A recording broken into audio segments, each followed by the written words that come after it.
Next on Saratoga Live, New York Breds battle for bragging rights at the John Morrissey, where Long Haul Bay teams up with the meet's leading rider, seeking his 4th win in 6 career starts. 7-year-old I Love Lulu makes another appearance in the Morrissey in search of his first ever win at Saratoga. And his speed may be the difference to change his fortunes. If Gold for the King can repeat his last race, everyone could be running for second. Can he follow up his career best performance for a trainer who's seeking a 3rd win in today's feature race? Welcome to Saratoga Live. It is presented by Claiborne Farm. 100 years of doing the usual unusually well. Beautiful weather on this Thursday afternoon here in Saratoga Springs. And we're looking forward to a tremendous day of action coming up. Fans enjoying the sunny weather. We were supposed to get some rain earlier today, but it has been absolutely fantastic pretty much all day long. Greg Wolf alongside former New York Met, LA Dodger, Paul LaDuca in our feature race. It's going to be a slugfest, but between some very good New York bred horses, including I Love Lulu. Since this horse has gone to Jason Service's barn late last year, as a 7-year-old now, he's become remarkably consistent. Yeah, you love to see old geldings like this. He's a gelding by Pollard's Vision. A lot of people don't remember the horse that had one eye and ran in the Derby. And I Love Lulu and Weekend Hideaway, they're 5 years old, and Weekend Hideaway is 8 years old, and they both bring their lunch pail every time they come to the party. And here's the crazy part. They got 12 wins combined on wet surfaces, what we're going to see today. I Love Lulu and Weekend Hideaway sort of do it the same, although I Love Lulu has a little bit more quickness. Weekend Hideaway at the age of 8 now is maybe slowing down a little bit, but the 5 I Love Lulu is the horse they're going to have to catch. Yeah, Weekend Hideaway, he won this race back in 2014. He was the favorite back in 2016. And he's coming back for more now as an old veteran here in this spot at the age of 8. We're looking forward to the John Morrissey. We're going to learn about him as well, a man who was instrumental, one of the founders of Saratoga Racecourse, coming up later in the show. Get signed up, started, but all the races that we're showing you each and every day here on Saratoga Live. Earn a $200 new member bonus with a Naira Bets account. Enter the promo code Saratoga Live and sign up. Bet right from home or with the Naira Bets app. All members can qualify for up to a $100 Travers Day bet. Visit NairaBets.com for details. Those are today's races. We're going to kick things off in race 7. Now let's check in with Maggie Wolfendale. Thank you, Greg. And before we get run over by the tractors who are continuing to seal this track as it is labeled as sloppy, as you can see some water still lying on the very top of this surface here. And now you can see a hoof print from the last race. They're going in about 3 inches, I would say, overall. Now, a horse who the last time he won was in this very race over a similar racetrack in Celtic Chaos. But he has yet to get back to that form, but he is making his first start for trainer Brad Cox here, and he looks as though he might have that freshening, but he's facing a world of different horses as far as his competition is concerned relative to last year. He's facing horses dropping out of open graded stakes, as well as, just very good horses that are coming out of triple digit Beyer speed figure efforts as well. So he has his work cut out for him, but if you wanted the same scenario, he's getting it here today for a repeat in the John Morrissey. Greg? Maggie, thank you very much. Celtic Chaos, another former winner of this race, but this is a very difficult race this afternoon. Weather track conditions presented by Piranha Fly Spray, the preferred fly spray of the Saratoga Racecourse. Piranha on, pests gone. Sloppy and off the turf all afternoon long as you get a good look at the maintenance they're doing to the racetrack right now. Tremendous field coming up, tremendous card ahead. Let's check in downstairs with New York Racing Association handicapper Andy Serling and Gabby Gaudet. Thanks a lot, Greg. You know, a lot of times you get rain and it can spoil a card. You and I talked about this card extensively. This is a great card. The 7th race, the first race we're showing, is a really interesting race. That feature's excellent, and there's some good 2-year-olds in the last race. The stake today is about as deep as it can possibly get because they're New York breds, but there are plenty of horses that have been competitive in open company, including Long Haul Bay, who comes off a second-place finish behind a horse who will probably be a second choice in the Grade 1 Alfred Vanderbilt this weekend. Yeah, he looks like he's the horse to beat for sure. I mean, he's coming in off of that second-place performance in the Maryland Sprint, but even looking at his race 2 starts back, this was good. He did get a good trip. This was against New York breds, but doesn't he give you the feeling that he is just good? I mean, look at his races even last year that you could step up onto. Well, you're going to say he got a good trip. I'm going to say he was coming off of an 8-10 month layoff, and he was close to an absolutely wicked pace, and he made that first move into it. Trip wasn't terrible, but it wasn't absolutely perfect, and he destroyed the field. And then he went down and caught a sloppy track and ran to a horse who's a graded stakes winner now and trying to win a Grade 1. Long Haul Bay is very talented. He's obviously got some issues. It's only his 6th career start, and he had that long layoff. But we know he can handle a wet track. I don't know exactly who the horse to beat is in here. It feels like there's a number of horses to beat in this race. There certainly are, and as those two said, this could very easily be a graded stakes race. It's a good one. That'll go as race 9, the John Morrissey. We're going to kick things off, though. In race 7, it starts the late pick 4, maiden special weight, 6 furlongs. And right now, Todd Pletcher's first-time starter, a son of Medaglia d'Oro, went for $850,000 at the Keeneland September yearling sale 2015 is the favorite. Yeah, and he's got an appropriate name for today, right? Big Muddy. And he's got a good pedigree to handle the wet surface, owned by Mr. Rapoli and St. Elias Stables, the same people that did saddle Always Dreaming to a Kentucky Derby winner. So I think a horse that's favorite just because of the workouts in the morning, but the 9 in here, Iona Moby? Yes. Am I saying that right? Yes. You can give me some credit for saying it right? Well done, Paul LaDuca. Thanks, Greg. I appreciate it. But listen, this horse ran giant first time out. It's got a monster pedigree for the wet into Mischief at a Warpath, who had his best day on a wet surface. You can argue that, listen, he hung a tiny bit, but this was in October, and these two horses were well clear. I think by the end of the day, maybe the 3's workouts are that good, but the 9 should be favored. Horse that he battled with all the way to the wire here. Horse never came back to anything close he ran that day. So they ran pretty monster. Maybe it took a lot out of him. Sort of like the fact that, hey, we had to wait on this horse because he did run so big maybe that day. We'll see if he comes back as good. What'd you do in the pick 4? Well, I used both of the horses. That were the buzz horses, 3 and 9. I think the 9 lugging in a little bit, obviously having some issues in that race for Pike Place Racing, giving him another shot. They're the 2 favorites in here. 257 in race number 8, Secret House. I like Mills at just a tiny bit in there. That's sneaky. 3, 4, 5, 7. I'm with Maggie. I am not throwing off Celtic Chaos, just in case that race somehow falls apart. I don't know how, but 1, 2, 4, 5, and 10. Yes, the one in the last, Guacamole, will be your favorite, but I don't know, way on the outside, and I'm not a giant guacamole fan. I don't like avocado. I'm sorry. I'm like one of the only people alive that doesn't like it. It's good for your skin. I know. Everyone loves it but me. My apologies to Mike Rapoli. Nothing personal against the horse. Late pick 4. It is coming up next. We're 18 minutes to post. We'll have a paddock report post-parade when we come back. There's the expensive Todd Pletcher, first-time starter for the Rapoli stable and St. Elias stable. We'll hear about this one and the rest of the field right after this on Saratoga Live. Kentucky Derby winner Orb was the leading freshman sale sire of weanlings, yearlings, and 2-year-olds. On the track, his runners have scored on both dirt and turf, including Orbelution, stakes performer Scrapper, and TDN Rising Star Explorer. In the sales ring, his progeny continue to sell well beyond his stud fee, including the $1 million co-sale topper at Saratoga. Classic winner, classic pedigree, classic results. Orb, standing at Claiborne Farm. They're on. Bet the horses anywhere, anytime with Naira Bets. Rushes out of there to take the lead. It's easy on your computer or Naira Bets app. Earn valuable reward points on bets. Play in our exclusive promotions and earn cash rebates. Sign up now. Bet $200 and get $200. Bet any track, anywhere, anytime. NairaBets.com. Success starts at Saratoga.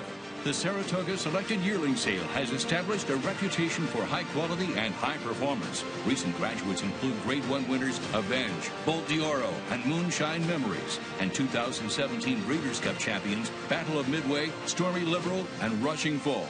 The nation's #1 sale by percentage of Grade 1 winners. The Fasig-Tipton Saratoga Sale, August 6th and 7th. We found Breeders' Cup champion Rushing Fall at Saratoga. Where will you be? Visit Rivers Casino and Resort, upstate New York's ultimate entertainment destination, with live table game action and the hottest new slots paying out millions.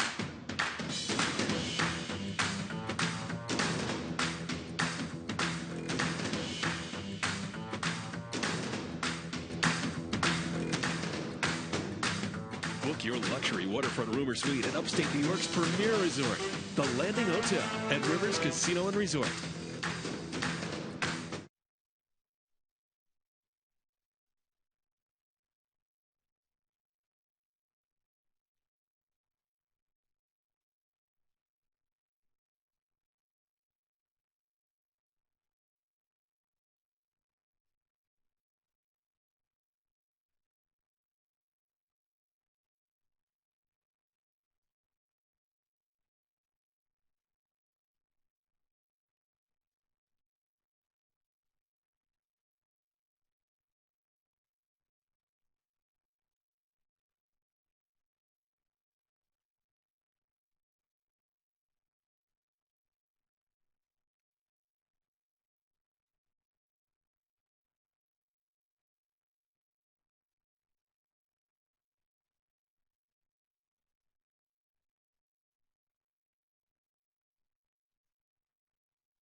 Welcome back to Saratoga Live. Great day here at Saratoga. Beautiful day at Saratoga. And Gabby and I have some different ideas. We're hoping they're smart ideas, but we're looking to go a little off the beaten path here. In my case, I think the 7 lunar phase for Christophe Clement, a very interesting second-time starter, getting Lasix for his second start.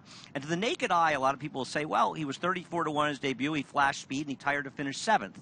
That's not the way Christophe Clement's horses usually run. And 7 furlongs first time out, fast pace. I think he actually ran a pretty credible race. And I believe with his second start, that race under his belt, and getting Lasix, I think this is a long shot to include in your play, Gab. I didn't like him at first, but for all those points that you do mention, I think you definitely have to look at him. I mean, there's nothing that's better for a horse, a second-time starter, for fitness than cutting back, showing speed in their second start.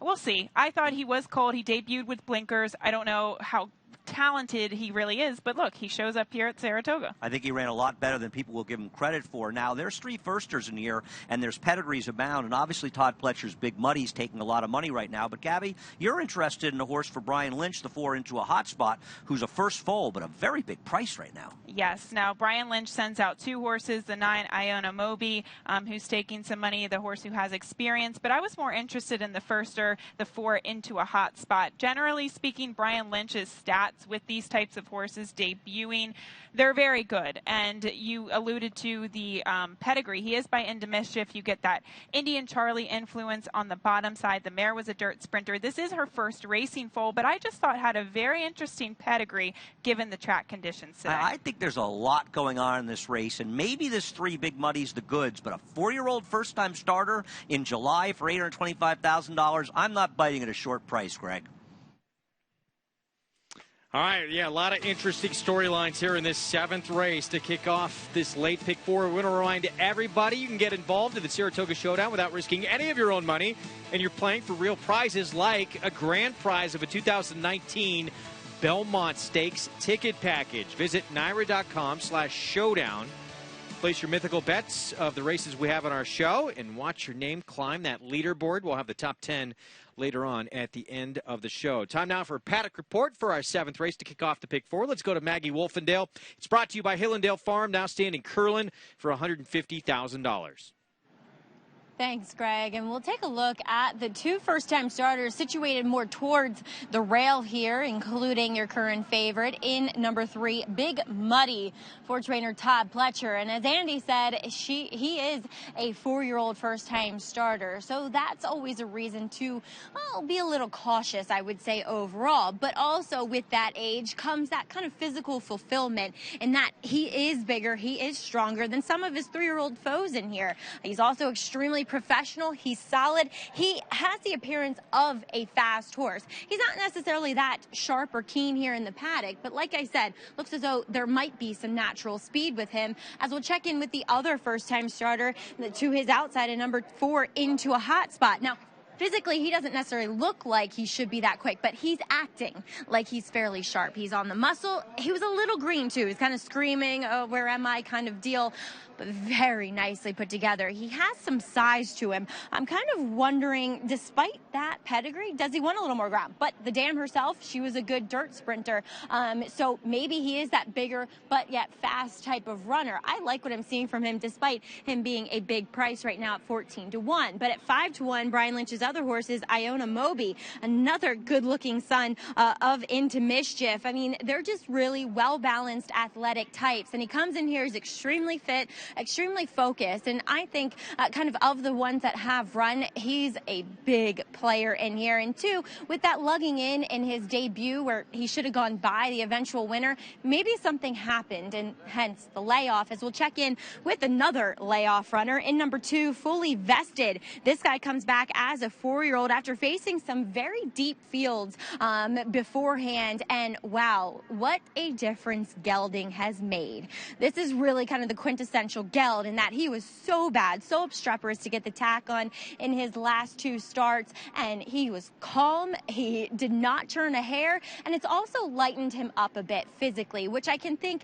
is only going to bode well for him. He does come back in here looking fit as those shortcut blinkers go on. I think one at a little bit of a price, he deserves a look here, Greg. Maggie, thank you very much. Pick 4 pool, 211,000 and still growing. Plenty of time to get down in this sequence. By the way, the track condition muddy and sealed now. We started off the day as sloppy. Orb, part of that outstanding stallion lineup at Claiborne Farm, Florida and Kentucky Derby winner. Number 1 freshman sales sire had the session topper at the 2017 OBS March sale, and a $1 million yearling cold top the 2017 Basic Tipton Saratoga. Now standing at Claiborne Farm, and Apollo's Leap, the one who we're going to see here in a moment to kick off our post parade, a son of Orb. He'll be making career start number 3. Yeah, and he's a horse that did not show anything first time out, but showed a lot of interest at 30-1 when they took the blinkers off him second time out, this great son of Orb. So maybe he can improve. Now he gets a good rider here in Paco Lopez. Definitely showed big improvement, in his second career start. Did get bumped a little bit at the beginning as we hear the call to post.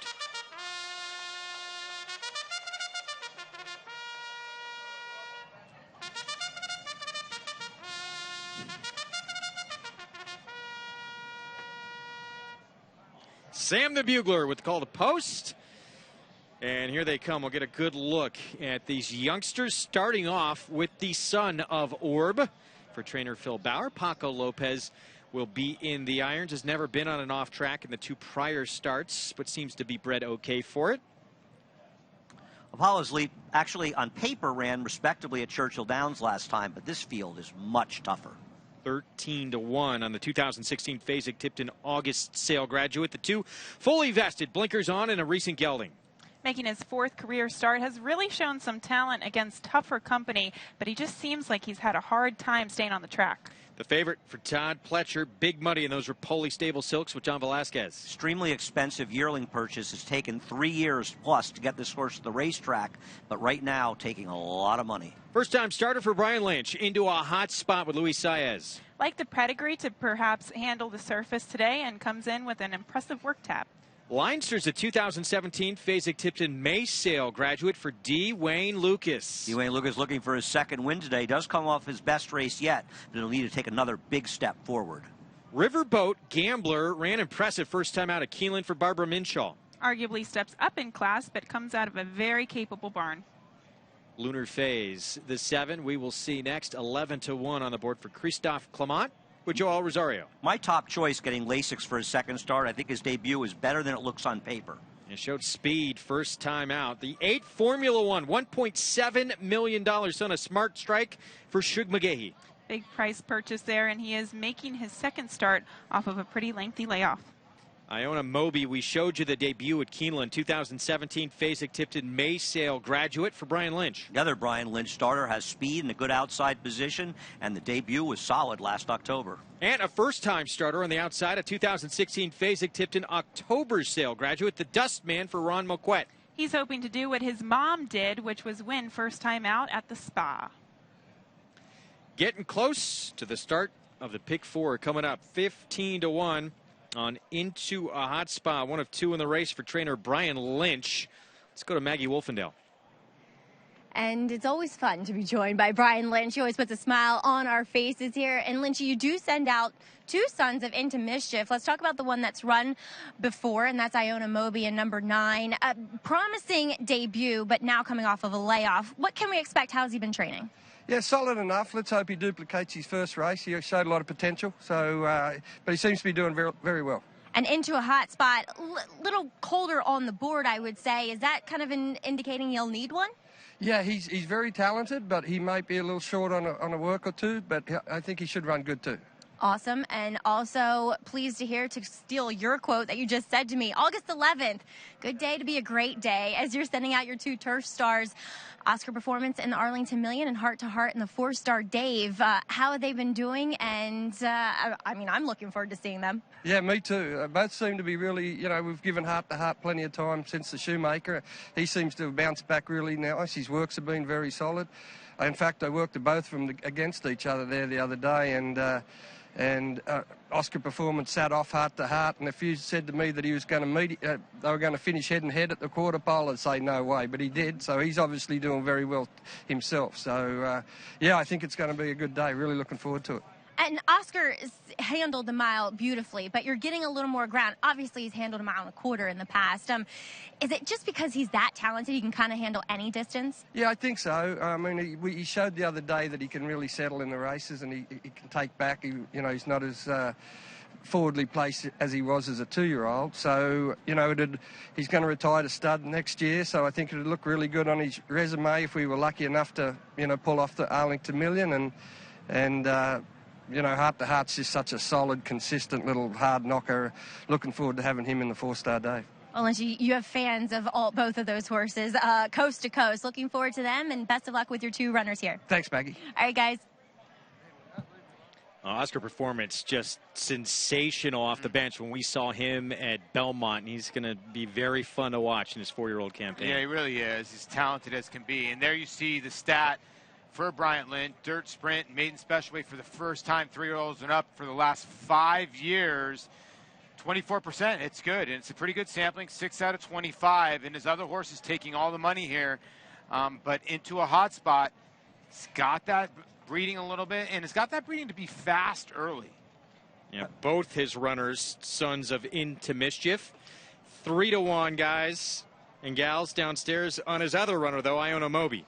Yeah, I mean, maybe it's a smokescreen, right? He's got the first-time star in here, and he's throwing everybody off the scent with Iona Moby. But the truth is, and Gab, you can expand on this, this horse ran fine last time. I know he lugged in a little bit, but strong figure. But he's got to come back off a 9-month layoff, do it on a sloppy track or a muddy sealed track against a pretty tough field.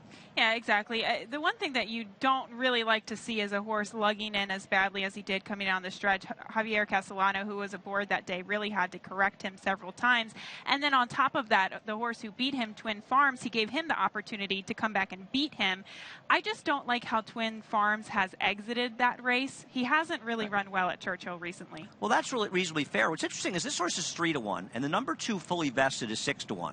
Fully Vested has better races on his PPs. Now, he hasn't run since last September, but it's a very similar layoff. And the 2 Fully Vested going out for Tom Albertrani and Godolphin Racing, gelded, blinkers on off the layoff, but he ran in killer maiden races here last summer, and one of them he ran very well with a big speed figure. Yeah, talking about horses in his running lines like CZ Rocket, that was one of the more impressive maiden performances that we saw at Saratoga here last year. And even prior to that, Behavioral Bias he keyed up against, who ran here last week, and he ran tremendous. I mean, that is a quality stakes type of caliber horse. Yeah, I think, Greg, that all this just points out how tough this race really is. Oh, yeah, you guys talking about CZ Rocket. That's an all-stall horse who we got to see for the first time here at Saratoga. He's become a monster since that time. So he was in real tough going in that second Saratoga start, and he showed a lot of talent, as Andy mentioned, the start before that. Now, but now a lot of changes No, not a lot of changes. You look at a lot of horses in this race. Like, Andy likes the 7. I can see that. Showed speed in a loaded race. We're dismissing the 6. A lot of people forget Barbara Minshew brought in a 2-year-old filly that dusted everybody in a stakes race last year from Woodbine. She knows how to train, and that gelding ran well first time out for a maiden 100,000. And let's be honest, who's going to really claim a gelding by Justin Philippe for 100,000? That's a maiden special weight race, and that horse is getting dismissed. So you can find a lot of value on this board. Do you let the tote board, Andy, kind of guide you to this one here? Todd Pletcher, first time out, extremely expensive colt who is getting played. He's getting played, Greg, and I can't read it. I don't have any tip. In fact, the only tip I have in this race is Gabby's horse. Somebody sharp gave me a tip on the 4 into the hot spot. I mean, is this horse getting bet because it's Pletcher, John Velasquez, $850,000 for this horse? Because he was lower, now he's drifting up higher. I can't tell if this horse is super live or if they're falling for the purchase price. I'm very dubious. Do you think that, just generally speaking, the bettors have been falling into the traps of Todd Pletcher firsters? I mean, we saw Blahnik debut. He didn't get off to a great start, but I feel that they've been on the wrong horses a little bit. Well, you also would point out, Gabby, you said it before opening day, that his firsters are being left, so the break is always key, and it could be very important for him as we head out to Maggie. Yeah, I had noted that back at Belmont that these Todd Pletcher horses were not getting away, but that was with the 2-year-olds. We'll see how this older 4-year-old does. But Andy, I like your horse in here as well, and that's number 7, Lunar Phase, as he was in a group of horses that looked as though they were debuting at 7 furlongs because they eventually wanted more ground, and he was the lone first-time starter that looked as if he was a sprinter. So it wasn't surprising to see him out in the front end. I like the fact that he gets less ground here and the Lasix. He is live, in my opinion, as number 6, Riverboat Gambler. Athletic, was quick on debut, and does look fit coming back here. So we'll see how he does for, as Paulie said, Barbara Minshew, who can ship in here with a live one. Greg? All right, loading up, Maggie. Start of the late pick 4. Todd Pletcher's first-time starter as a 4-year-old. The son of Medaglia d'Oro. Went for $850,000 at auction. There he is, stepping in, the 3-horse. How will he fare in his debut? We're going to find out. Let's send it upstairs to the voice of horse racing's Triple Crown for the call. Here's Larry Colmus. Just a few left to load here. Into a hot spot. Goes into the starting gate. Will be followed by Leinster. And the Dustman will be the last one to go in, as Big Muddy and Iona Moby vie for favoritism here at 2-to-1 odds. Here comes the Dustman going in, and they're all in line.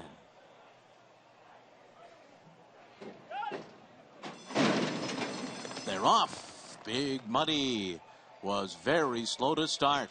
Iona Moby on the outside, out for the early lead, into a hot spot, comes up in between horses. Fully Vested is there on the inside, and then comes Leinster. Right behind them, Lunar Phase is next by another 3, then Riverboat Gambler, followed by Apollo's Leap, the Dustman, Formula One. And after a slow beginning, Big Muddy has really lost some ground here and is racing 13 lengths off the lead. 21.67, that opening quarter mile. They are winging up front. It is Fully Vested on top as they round the far turn. Iona Moby is 2 lengths behind, running in second. Leinster is third, into a hot spot, is fourth by another 4. And then it's Lunar Phase, followed by Apollo's Leap and Riverboat Gambler on the outside. 44.25 the half. They're into the stretch. Fully Vested coming to the 8th pole with a 5-length lead. Iona Moby is second. Leinster trying to close that gap on the inside. Fully Vested still full of run at the 16th pole. And then it's Leinster, followed by Iona Moby, but Fully Vested ran a hole in the wind here. Fully Vested by 5 on the wire. And then it was Leinster second. Third was a photo between Iona Moby and Big Muddy, who was flying late in 109.58. Todd Pletcher's issues with his first-timers getting out of the gate continues with a bad break from Big Muddy. Fully Vested, Paul, going extremely fast and able to hang on. Yeah, he really was. I mean, this horse just broke out of the gate and was gone. You could tell that the 9 broke well in here, but Jose Ortiz decided that he wanted to take back and rate, which I do not understand. You got to be on the front end. And wow, Big Muddy got left. We talk about the Pletcher horses. But watch this blur on the outside. Take nothing away from the 2. The 2 wins in a jog. But watch it 3 here late. absolutely flying and just missed third. They were flying up front. I mean, 5 horses were trying to go to the lead. I don't think anybody could keep up with this horse. 21.67. I mean, this horse Fully Vested, he ran like he was 1-5 out there. It's interesting how the 3 closed, Gabby, but this was impressive. And time again, we have seen this both at Belmont and Saratoga, whether it's 2-year-olds, 3-year-olds, 4-year-olds making their debut. These Todd Pletcher horses haven't been getting out of the gate, and is it just a weird and odd coincidence? You don't know. At a certain point, you start to wonder, and as Paul said, he was running late, but, geez, somebody had to run here late, guys. They were flying up front. Yeah, they were, but the thing that I don't get is we've watched now 6 to 7 races, and the inside of the racetrack has been great. You watch the break again. The 9 beats the gate by a length. Why are you not going right to the front end? Why are you letting everybody else go in front of you? You take a look at Tommy Albatrani. But listen, you end up going from first to 5 wide. That's a mistake. I'm going to disagree respectfully. I think that the advantage of an outside post is that you can survey what's going on inside of you. And I also don't think the inside has proven to be anything special. I think the track's been fair. And on wet tracks, people usually stay out in the middle of the track somewhat. I just think Jose got a little run off his feet. I mean, I don't know how he was keeping up with this, Paul. What was he going to do? Go 21.50 to get to the front end? He was going to win doing that? Well, that's what happened, and the horse kept on going. I just really felt the way the 9 broke, you got to take advantage of it and go to the front end. Joe Bravo, Tom Albertrani, you saw him on screen a moment ago. Godolphin Blue in the winner's circle. And the 4-year-old debut for the son of Discreet Cat. Tom Albertrani making the changes, putting the blinkers on, gelding the horse, little time off, and the freshening works along with those other issues as well. Wins it 9-2 here to start this late pick 4. Yeah, good job here. Discreet Cat out of an unbridled mare, trade only in the blue. Watch the gallop out of. I never like to look at the gallop out. Look at Big Muddy. Started to join the party a little too late, but that's one of those things that people will bet back Big Muddy next time, and he'll still get beat. Well, and a horse, I mean, forget the gallop out. He made up a ton of ground late, right? If he breaks clean, he's going to be very dangerous next start. But this is getting to be very strange with these Todd Pletcher first-time starters. There's Joe Bravo, Tom Albertrani. Picture time for those connections, and $11 for the win on Fully Vested. Yeah, and Leinster, I think that's what Larry was calling the son of Majestic Warrior. For Dwayne Lucas ran another good race. So Dwayne almost with 2 winners, but no doubt about Fully Vested, who just went gate to wire. Andy, good call downstairs, saying, listen, this horse had been running against better, got gelded, acted a lot better, and boom, this horse won easy. I thought Dwayne Lucas win earlier and now run second with a 22-1 shot. Leinster was really the only horse that made up any ground really in here. It felt like, well, the 3 was making up ground. Yeah, of course, it felt like the winner just laid the entire field to waste. I mean, this was a stakes quality performance. I think that we're underselling just how impressive this horse was. And we mentioned that he was an overlay. I mean, given the races that he was coming out of, he, in a weird way, was actually the horse to beat. Well, whether horse to beat or not, and that's a fair point, as we said before, why was the 9-2-1 and he was 9-2? That made no sense. Yeah.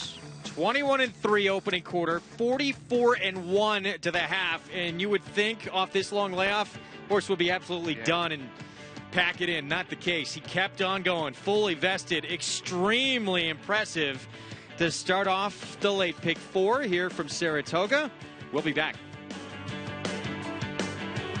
Switches back to the outside.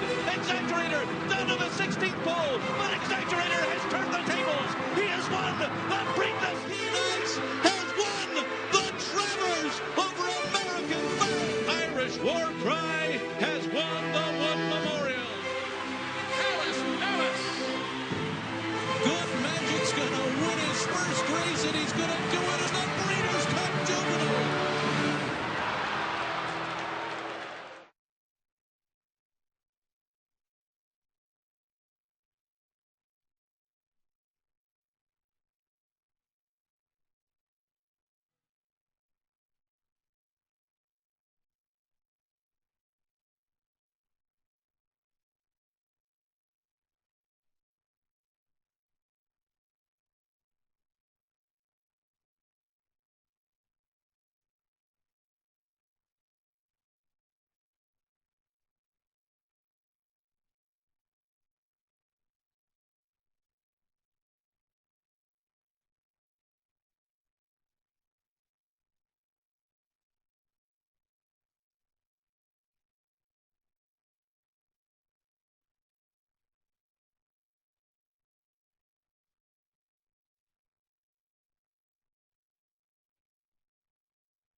Welcome back to Saratoga Live here in the Coca-Cola Pavilion tent and joined by Naira President and CEO Chris Kay. And wow, this place is hopping back here. I mean, we have the Taste NY, we have cider, spirits, and wine today. Chris, tell us about this pavilion tent and what people can check out here. Well, first off, this place is amazing. Our man Garland just was singing that. We got this place rocking every day, and every day here is special. So on Thursdays, it's all about New York wines, ciders, spirits. On Friday, it's New York craft beers. On Saturday, it's all about hospitality. On Sunday, New York food. Monday is Family Day with Berkshire Bank.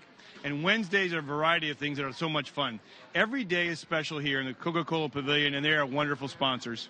That they are. I mean, this tent is amazing here. A good crowd all day long. And if people still want to come out to Saratoga, there's still season passes available, right? Absolutely. You come out today and you get yourself a season pass, $40 for the grandstand, $65 for the clubhouse. And by virtue of getting the season pass, you get in for about $1 a day, and you get all kinds of discounts from local vendors, sporting events. It's a great deal. And those discounts go all the way through to the end of March.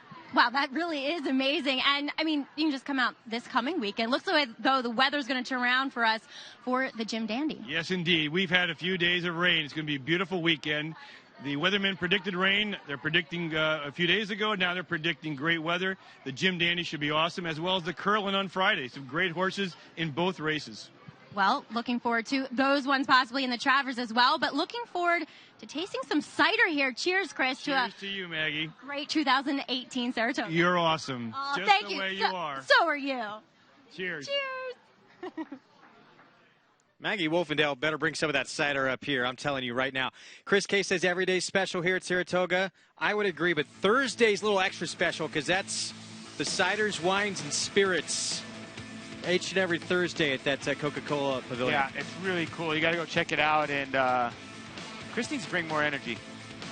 Right? He's having some fun down there. He's always having a blast. Race 8's $50,000 claiming race at 1 1/8. We have 3 scratches in here. And right now, Secret House, who was the morning line favorite, coming off a victory last time out, the one to beat for Brad Cox. Yeah, the one to beat. And the class in here. Son of Tisdale, 4 for 17 lifetime, $147,000 in the bank. Small pack of 5, but a good little pack of 5. We're going to step aside for a timeout. Later on in the week, beginning tomorrow, it's the 3-year-olds taking center stage. Belmont Stakes third place finisher. Hofburg, he'll be a heavy, heavy favorite in the Curlin. We'll preview it when we come back. His record-breaking accomplishments on the racetrack paved his way here to the Stall of Legends. Now retired to stud, we welcome the dawning of a new era as this esteemed champion hopes to stake his claim to immortality. His blazing speed and striking good looks have been passed down to his remarkable first foals. Foals that will carry the flag of their famous father and one day hope to break records of their own. Medication-free and undefeated in sprint competition. Run happy, standing at Cleveland Farm. They're off. Bet the horses anywhere, anytime with Naira Bets. Rushes out of there to take the lead. It's easy on your computer or Naira Bets app. Earn valuable reward points on bets. Play in our exclusive promotions and earn cash rebates. Sign up now. Bet $200 and get $200. Bet any track, anywhere, anytime. NairaBets.com.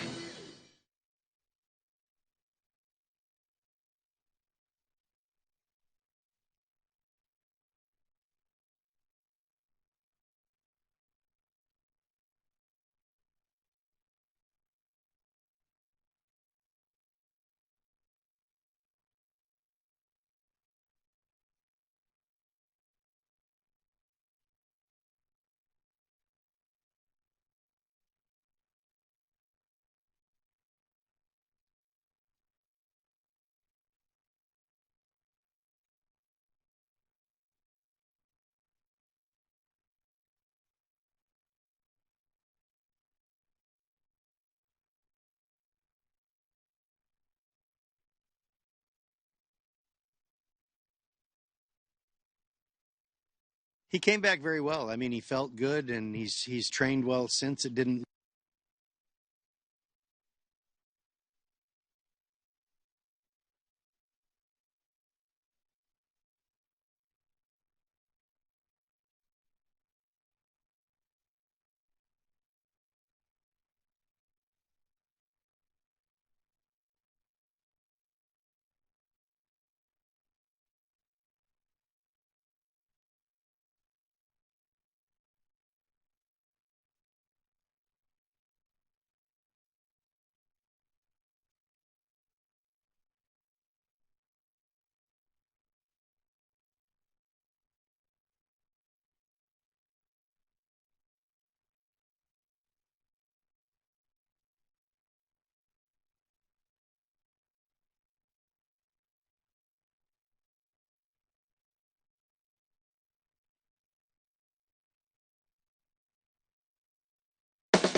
You're watching Saratoga Live on Fox Sports 2 and other regional networks across the country.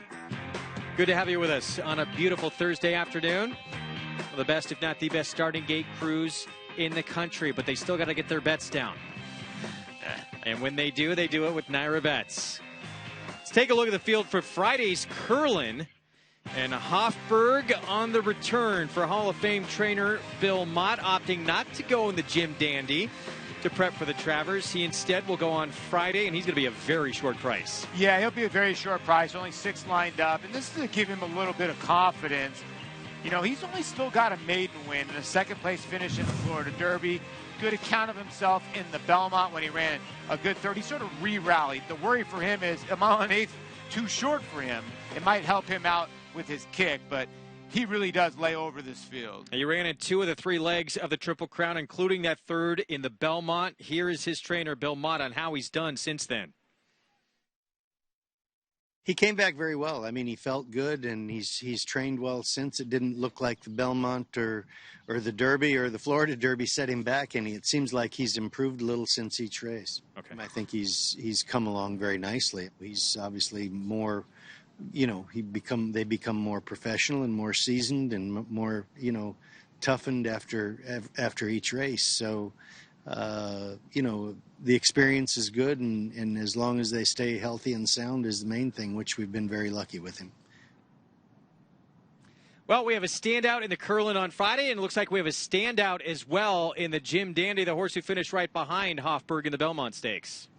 I don't know. I think that there's 2 major players in here. In the Belmont Stakes, while Vino Rosso, and he ran well, obviously had trouble getting the trip, I think the horse Tenfold, who actually ran well in the Preakness, is a very interesting player in this race. His trip in the Belmont Stakes was not a good one. He got shuffled back on a couple of occasions on the backstretch that really affected his performance and compromised his chances. His Preakness was a good one. I think there's an argument that because of some early trouble in the race and sort of being forced out of position by Diamond King, he could have gotten lucky and Justify wouldn't be a Triple Crown winner. Tenfold ran well that day, making the first move, and that's what allowed Bravazzo to catch him for second. Steve Asmussen is an absolute genius, bringing along younger horses and in route races. You saw what he obviously did with Gun Run and other horses in the past, and I think that Tenfold is a very dangerous player moving ahead in the 3-year-old division, especially in the absence of Justify, and I like Tenfold to win the Jim Dandy on Saturday, excuse me. And, well, I would say that one of his biggest foes is going to be the likes of Vino Rosso. And, Andy, we've heard the story time and time again. Even in the winter, this horse was clocking phenomenal workouts. He was the buzz horse throughout. I have been on his bandwagon for quite some time, but you get to a point where you do start to grow a little bit impatient. Although, I do think he ran a good race in the Belmont. His Wood was good and his Belmont was good. And a mile and an eighth, guys, that might be his absolute perfect distance. Jim Dandy on Saturday, curling with Hofburg on Friday. You can build your bankroll for the Travers in the Jim Dandy Stakes. Bet $50 to win on one horse in the Jim Dandy with your Naira Bets account. And earn $20 for Travers Day, regardless if your picks win or not. Head to NairaBets.com for the full bankroll builder schedule. Meanwhile, our compatriot, Frank Miramati, was on the show the last couple of days. Yes. He's going to be calling the Haskell Invitational at Monmouth Park, and the reigning 2-year-old champion been pointing to the Haskell ever since he dueled with Justify in the front end in the Preakness. Yeah, let's be honest. Good Magic is the best 3-year-old in training right now. He traded punches with Justify a couple times, and this is the horse that they're going to have to beat when it comes to the Jersey Shore and the Haskell. I really like the way he ran in the Preakness. I thought that was even a better race than he ran in the Derby. He's just a gallant horse, gives a lot of effort each time. He's going to be a handful in Jersey. Went toe-to-toe with Justify. That was not the plan. That was not what Chad Brown wanted. So we'll see what he can do if he kind of runs the way he wants to and is expected to, and doesn't have to deal with that sloppy track, and of course doesn't have to deal with a Triple Crown winner. Well, that is true. Doesn't have to deal with the sloppy track. He's going to have to deal with Bravazzo maybe early. Can he lay off Bravazzo? Will he let Bravazzo go to the front end? I think that does happen. But Bravazzo can be dangerous in here. He finally got a break. He danced every dance and now he's getting a little break, and we've seen a couple of Dwayne Lucas's horses live here. Maybe he's on a little bit of hot streak. And Andy just missed, of course, in the Preakness to Justify. Yeah, listen, I like Bravazzo's horse. He's a neat horse. One thing you have to respect about him, he just continuously shows up and runs good races.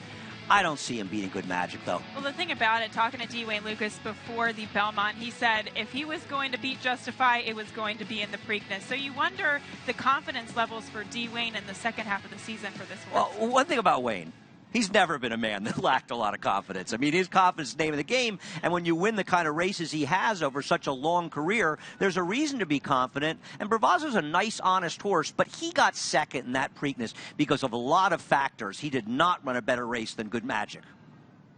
We will see who has progressed a little bit now as we kind of get shifted into the second half of the year in this 3-year-old division. Who steps up? Yeah. A lot of important 3-year-old races ahead, and they all may collide. Here's on the deal. Travers Day. They got to start catching up to the fillies now that Justified's on. Exactly right. Monomoy Girl has been sensational. How about another 3-year-old filly who has stepped up and still believes divisional honors could be in their camp? That's Wonder Godot. We'll have more on her in a little bit. Mastery retired undefeated, winning his 4 starts by a combined 20 lengths. A 6-figure September sale purchase. He won impressively in his 2-year-old debut at Santa Anita. From there, he captured the Grade 3 Bob Hope Stakes and completed his juvenile campaign with a dominant performance in the Grade 1 Los Alamitos Futurity. At 3, the top-rated son of Candy Ride sizzled in the San Felipe, running a 105 Beyer and winning by open lengths. Mastery, new for 2018 at Claiborne Farm. How do New York breds perform? They win in world-class company. From Grade 1 races in Dubai, where New York-sired New York bred Mind Your Biscuits won the Golden Shaheen for a second time, to Belmont adding to his status as the richest New York bred with a close second in the Met Mile. The Belmont Festival saw 2 more New York breds become millionaires. 4-star Crook in the New York Stakes and world record setter Disco Partner with a repeat victory in the Jaipur. New York breds, get with the program.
You're watching Saratoga Live on Fox Sports 2 and other regional networks across the country. We're underway in our Pick 4 on this Thursday afternoon.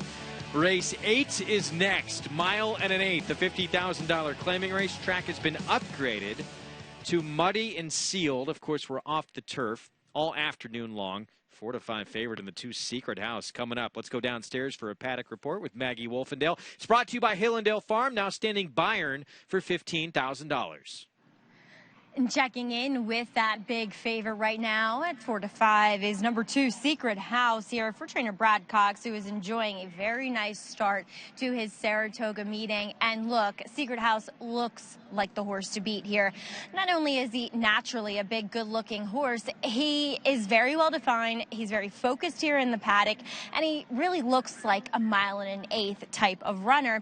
And furthermore, while he's only had 1 race over a wet track, he looks as though, again, he should handle it here. Now, another one I find very interesting is number 7, Mills, who is taking some money. Yes, the West track might be a little bit of a concern for him, but I just like this horse for what I've seen from race to race here lately. Going back to his Mr. Sinatra try, he was a mess in the paddock, and I really don't know how he ran second, beaten a length that day.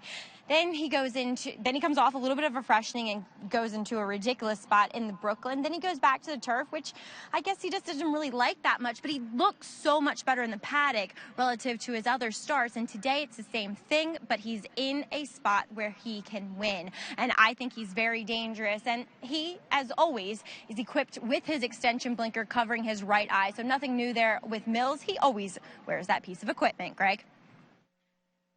All right, Maggie, thank you. We're going to take a look at this horse in action. He's even money on the board right now. His last start at Indiana Grand, he went off as the favorite, and he wound up getting the job done for the 4th win of his career. Here it is. It's a good win. It really is. He's going to have to deal with Do You Know Something early. Does he let Do You Know Something go to the front end? Who's not a true win type, but Secret House is the type of horse that can bring his game anywhere. He's won at Indiana Downs. He's won at Fairgrounds. He's won at Oaklawn. He's won at a lot of different racetracks. So never raced here at Saratoga. So if you want to take 4 to 5 on him, you're going to get it. But he should still really sit a good stalking trip. I agree with Paul. He wants to stalk. He wants to let Do You Know Something go and sit behind him. One thing, and I think, Paul, you sort of touched on it, this is not a horse that's raced in New York. And 4 to 5 on a horse that's never run in New York, that scares me a little bit. Well, something's happening here as we can see Junior Alvarado, the rider of the 3 Do You Know Something, hopping off his mount. And don't really know what's going on here. I know he can't win this race without a mount. The question is, well, what's the deal with his true. mount? We don't know the story, and no one's saying anything. Hopefully, Junior will get back on him. That'll be a significant weight break. Right? Only problem, you need a jockey on there to win the race. Yep, I don't think that when the horse leaves the jockey, I don't think the jockey proceeds to outrun the field. Here comes our post parade. We'll see if they get things sorted out with Do You Know Something and Junior Alvarado in a moment. We start with Secret House, the 4 to 5 favorite, trained by Brad Cox. Florent Giroux rides. Yeah, and this is the horse we were just talking about. It's going to probably have to stalk outside the 3 here with Flo the jockey aboard.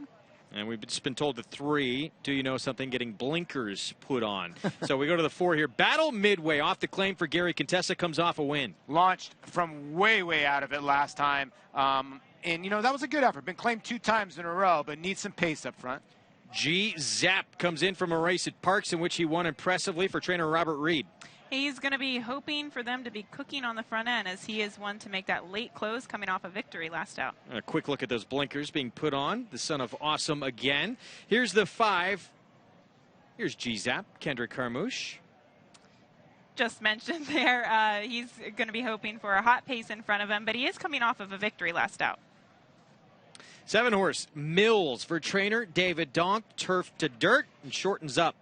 Another one who's hoping for a brisk pace in front of him, but has been competing against much tougher company in the past few starts. And they got that equipment sorted out with Do You Know Something. Junior Alvarado is back aboard, and now he'll be making his way to the track. An 8-time winner, but he's over 4 here at Saratoga. All right, now getting the blinkers on today. He is the speed of the speed, but he's going to try to get his first win at 9 furlongs. He is 4 to 1 on the board, and he is going to be the one out in front. Yeah, he is. He's going to be the one out in front, and we've seen it so far. Now, the best horses have probably won, but 6 out of the 7 races have gone gate to wire so far. So maybe that bodes well for the 3. Wow, he seems like he's going backwards. Although that race at Belmont, but it's a 1-turn mile, and Gabby makes a good point.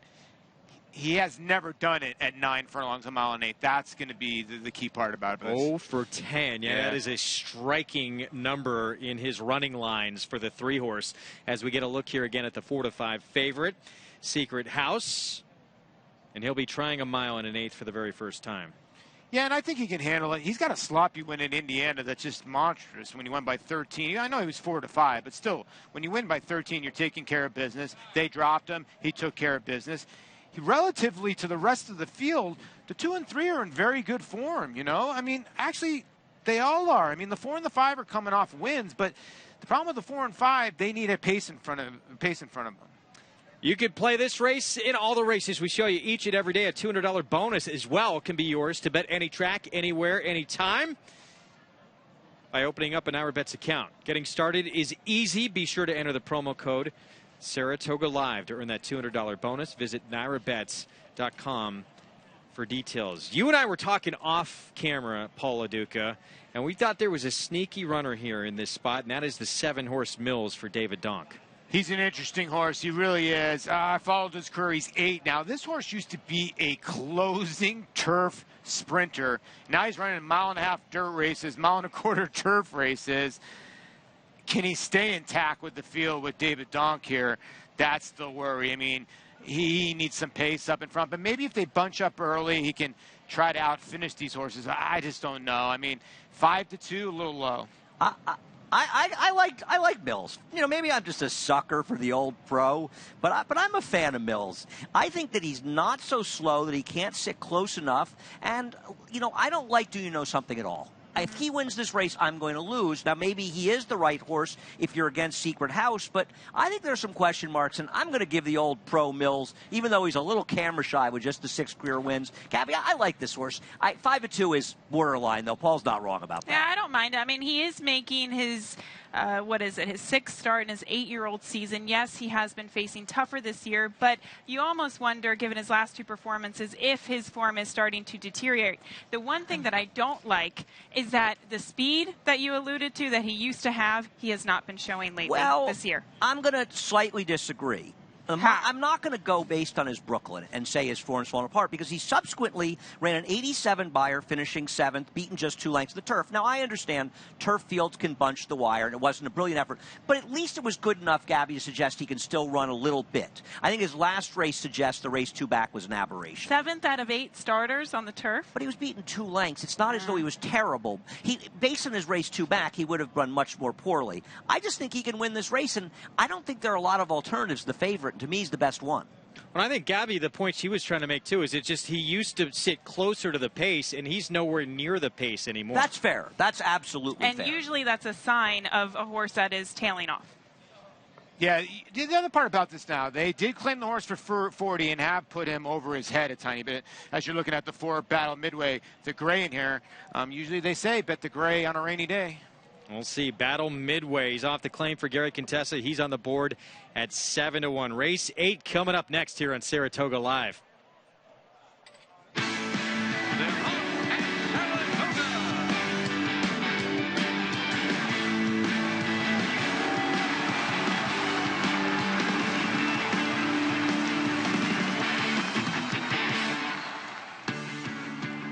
This is Saratoga Live on a beautiful Thursday afternoon in Saratoga Springs, New York, for the premier race meet in the country. It's presented by Claiborne Farm. 100 years of doing the usual unusually well. Race 8 coming up in just a couple of moments. Our feature today, that is the John Morrissey New York Breds in a very talented group. Easily could be a graded stakes race today.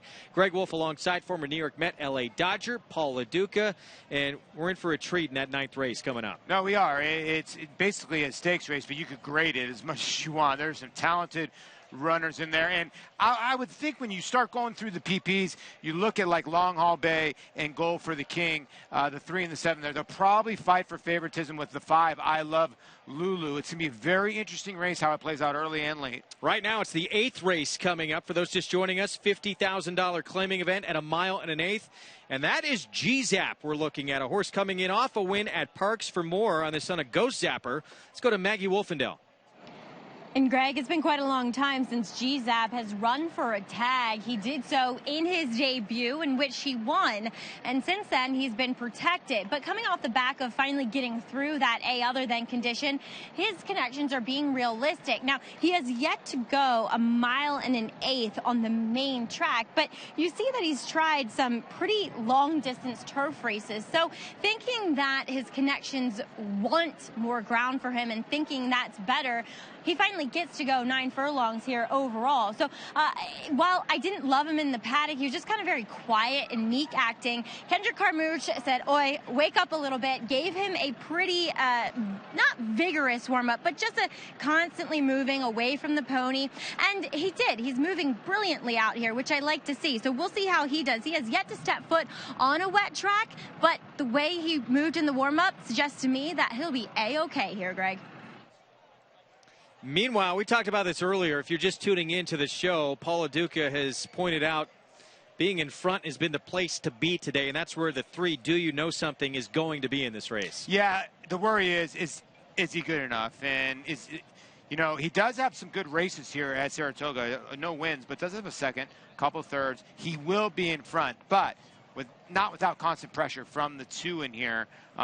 Secret House, who is the horse to beat, and you see a lot of us have landed on the Oldster in here to Mills. And don't you think, don't you know something? It feels like somebody knows something, because you guys are right. He's going to be the speed. Speed's been good, and yet he's this astronomical price of 5-1 in this race. I mean, how are people looking at it and saying that G-Zap is just as likely to win as Do You Know Something? Well, on paper, that's nonsensical. Am I wrong? No, that is nonsensical. The way I see it is that Do You Know Something is going to be the speed, but the fact of the matter is Secret House is not slow. So he's going to be sitting just off of him, knowing that Do You Know Something perhaps can't get the 9 furlongs. So the only other contenders are deep closers. I tend to agree with you, but it's like, why is he the similar price? It just feels like he is what we call dead on the board, because Do You Know Something who I don't like makes more sense than 9-2 in this 5-horse field. If he goes gate to wire, there are going to be a lot of people scratching their heads going, what has taken place all day? I didn't bet the speed of the race. Yeah, I know. The race 2 back could win it, but he's facing a better bunch today. Race 8, we are set. It is Secret House, the 2, the horse to beat, but the 3 going to try and take him gate to wire. Let's go to Larry Colmus for the call. Ready for the start.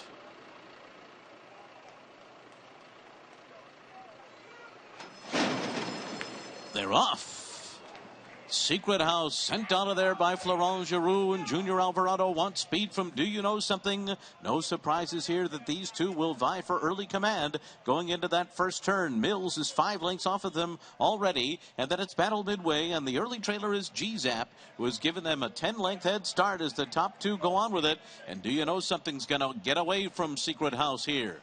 Do You Know Something opens up, runs at 23.38 quarter. A very quick one indeed here, on top a length and a half. Secret House now taken to the outside to press from that position, second by another 6 lengths.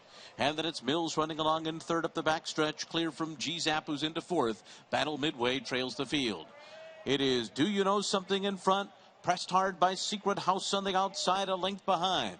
The first half mile is speedy, 46.54 seconds. Mills is 6 lengths off the top 2. G-Zap now 9 lengths from the front. Battle Midway's been outrun so far. There's a half mile to go. And Secret House ranges up alongside of Do You Know Something. And now the 2 of them are right together. Secret House on the outside to the front with 3 furlongs to go. 3/4 in 1:10.16. Do You Know Something not done yet? Mills is now only 3 lengths behind. And then it's G-Zap and Battle Midway, and they're coming to the top of the stretch. It is Secret House and Do You Know Something? They've been together the whole way. Mills is closing in. G-Zap is fourth on the far outside, and Battle Midway. Secret House goes to the rail. Do You Know Something? Switches to the outside. Mills is coming. G-Zap is closing on the far outside. 16th to go, and here comes G-Zap with a full head of steam, rushing by Secret House, and G-Zap and Kendrick Carmos do it. Secret House was second, and then came Mills third, followed by Do You Know Something in 1:49.94. G-Zap make it back-to-back wins on a racetrack that's been playing to speed. Today he comes from off the pace to get the win under Kendrick Carmouche. Yeah, this was a great ride, and not such a great ride by Flo the jockey, Florent Giroux. You know, I think he wanted to push the 3 a little bit harder, but not that hard to go 110 on this racetrack, and the 5 swallowed them both up. Yeah, they were cooking up front, that's for sure. This horse got a perfect setup closing from off of the pace, and Maggie actually suggested that this horse might like the conditions of the track here today, even though he had never been on it. So great call by her, but this horse just got a beautiful setup, Andy. No question about it. I'm not sure that I blame Florent Giroux. He's got to go after Do You Know Something and let him go, but you're right. They were flying up front. Those are legitimately fast fractions. You know what I really like about this? The trainer, Robert Reed, he is now 2 for 33 over the last 5 years at Saratoga. He hasn't been winning, but he still ships up here every year, and I like to see him get rewarded finally. 5-2, 7-3, a 4-5 favorite defeated here in the NYRA Bets late pick 5 and the pick 4. And a horse coming from off the pay. He had some sneaky good performances coming in at Delaware and Parks, and he backs it up here coming to New York. Yeah, Robert Reed, good trainer. Andy alluding to that. A lot of people forget that he won what was the Breeders' Cup Marathon. Is no longer even a race anymore, but he did win with a big long shot when it was at Churchill Downs. He knows how to train a racehorse, and this GSAP's going to play a little bit bigger in the pick 4s and pick 5s. 6-1 on GZAP. We're going to take a break. Still to come, our feature, the John Morrissey Long Haul Bay for trainer Chad Brown. 3 for 5 in his career. He'll try and pick up the 4th victory of his career. And gold for the King. He was sensational last time out. Can he repeat it off just a 3-week layoff? We'll find out next. They're on. Bet the horses anywhere, anytime with Naira Bets. Rushers out of there that take the lead. It's easy on your computer or Naira Bets app. Earn valuable reward points on bets. Play in our exclusive promotions and earn cash rebates. Sign up now. Bet $200 and get $200. Bet any track, anywhere, anytime. NairaBets.com. His record-breaking accomplishments on the racetrack paved his way here to the Stall of Legends. Now retired to stud, we welcome the dawning of a new era as this esteemed champion hopes to stake his claim to immortality. His blazing speed and striking good looks have been passed down to his remarkable first foals. Foals that will carry the flag of their famous father and one day hope to break records of their own. Medication-free and undefeated in sprint competition. Run happy, standing at Claiborne Farm. Success starts at Saratoga. The Saratoga Selected Yearling Sale has established a reputation for high quality and high performance. Recent graduates include Grade 1 winners Avenge, Bolt d'Oro, and Moonshine Memories, and 2017 Breeders' Cup champions Battle of Midway, Stormy Liberal, and Rushing Fall. The nation's #1 sale by percentage of Grade 1 winners. The Fasig-Tipton Saratoga Sale, August 6th and 7th. We found Breeders' Cup champion Rushing Fall at Saratoga. Where will you be?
Back on Saratoga Live, that's where I want to be.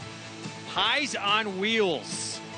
Some of the great food offered here at Saratoga Racetrack. You can download Naira at the track. Hold on, I'm going to order a pizza right now. Okay, yeah. Order a pizza. They'll have it ready for you when you show up. They let you know when it's ready, so you don't waste any time. You come right on by, save time, and more time to gamble at the windows. Order tickets on there as well. Check social media. Best part's the food, though. Yeah, it is true. And just for the people that don't like pizza and you like hamburgers, Shake Shack's on there, too. We love that. Back in race 8, Kendrick Carmouche firing up a victory.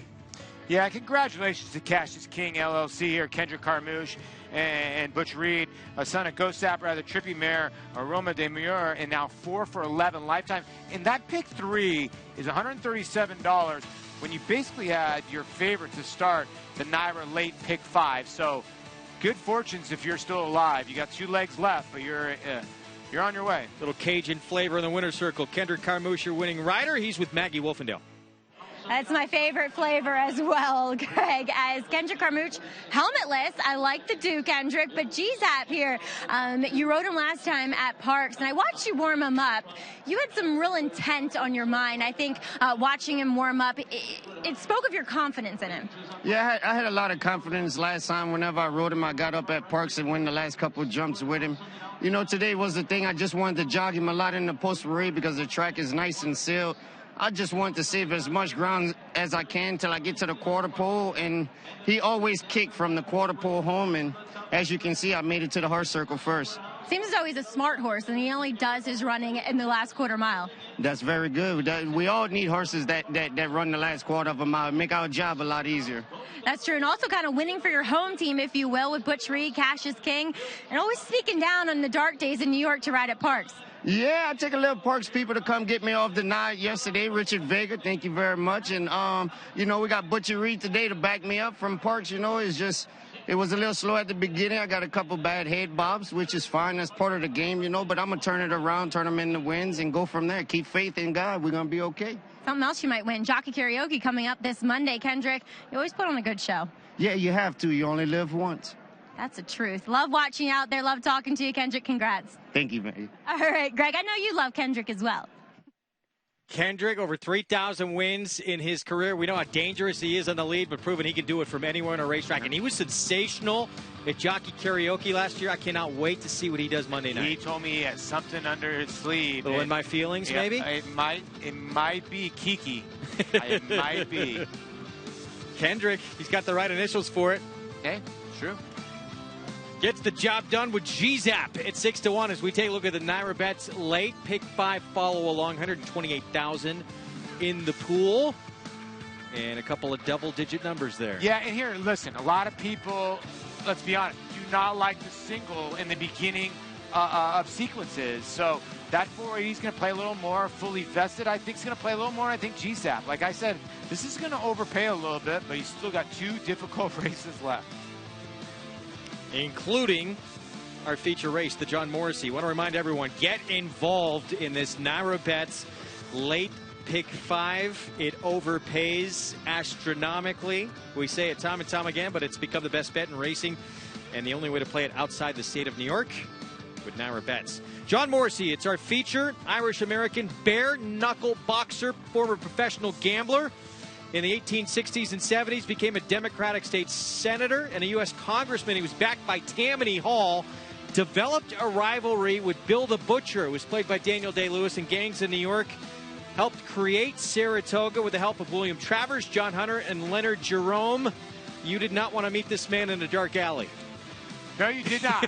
But we are very happy for what he has done, and we're sitting on top of what he has made. Race named in his honor is next, and it's New York bred sprinting, 6.5 furlongs. Couple of previous winners in this race coming back, like Weekend Hideaway, the 2014 winner, Celtic Chaos, who won it last year, but neither of those two the one to beat in this year's race. It's Long Haul Bay for Chad Brown. This is a really good addition, a really good running. You got a lot of horses that love to win races. T Loves a Fight is a New York bred with 200-something thousand in the bank. Celtic Chaos, 400,000 in the bank. And then you got the 8 on the outside, Weekend Hideaway. He's a millionaire, and he's 10-1. Just shows you the depth of this field. Well, you talked about it a little bit earlier on in the show. We, of course, have our eyes on the 3-year-olds coming up on Friday and Saturday. But the most intriguing division in horse racing this year has all of a sudden become the 3-year-old filly division. We saw Monomoy Girl back up her Kentucky Oaks win with a win in the Coaching Club American Oaks. The only horse who was not here from the rematch of Kentucky Oaks, the second-place finisher from that race who battled Monomoy Girl every step of the way to the wire, that was Wonder Godot. She has since that time gone on to win the Queen's Plate, and then she won the second leg of the Canadian Triple Crown as well. The princess of the Prince of Wales Stakes with this performance. John Velasquez was warming her up. He decided to call an audible on an off track. He said, the more I looked at the track, I couldn't have her behind horses. I wanted to keep her face clean, and it paid off. She went to the front every step of the way. Yeah, and she dominated, obviously a weak group, but she's obviously the best Canadian filly by far. She's won the first 2 legs, and then Mark has decided, listen, for her breeding rights going on, trying to go for the Triple Crown, The Canadian Triple Crown's just not worth it. And he also feels that turf is not her best surface. And I think he wants that rematch with Monomoy Girl. Here's a look at what she has accomplished. So everyone pretty much, including the connections of Monomoy Girl, as you would expect, thought that she wrapped up divisional honors with that win in the Coaching Club of American Oaks. Wonder Godot's connections believe they still have a shot at this, and there's a chance they could meet before the Breeders' Cup Distaff. Monomoy Girl's connections considering opening up the Alabama as a possible race for her next. So we'll see. Maybe they could meet right here at the Spa. Here's more on Wonder Godot and that incredible performance. Maggie Wolfendale caught up with John Velasquez earlier today.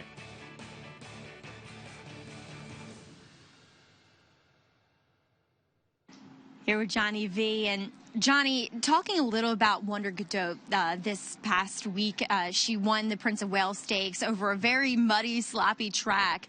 She's pretty awesome, though. I mean, she swept the first two legs of the Canadian Triple Crown, and she seems to be able to run on any surface. What do you feel about her chances coming into the Alabama?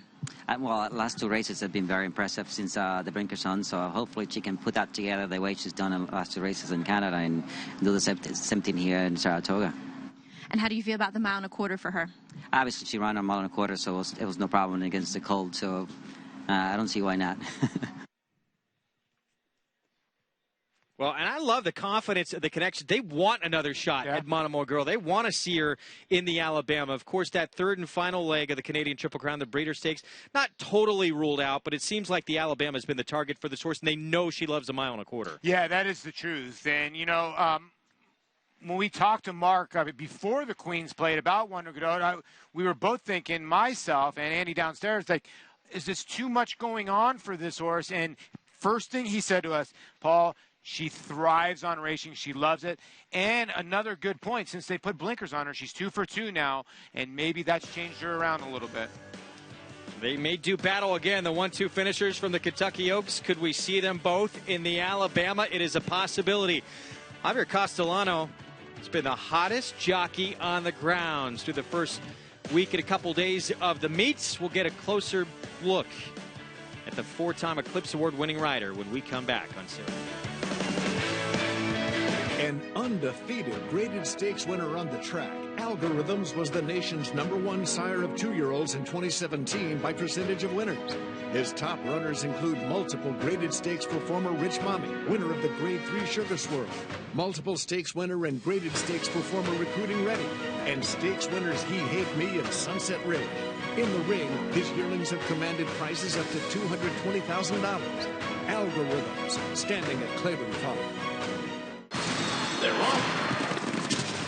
Bet the horses anywhere, anytime with Naira Bets. Rushes out of there to take the lead. It's easy on your computer or Naira Bets app. Earn valuable reward points on bets. Play in our exclusive promotions and earn cash rebates. Sign up now. Bet $200 and get $200. Bet any track, anywhere, anytime. NairaBets.com.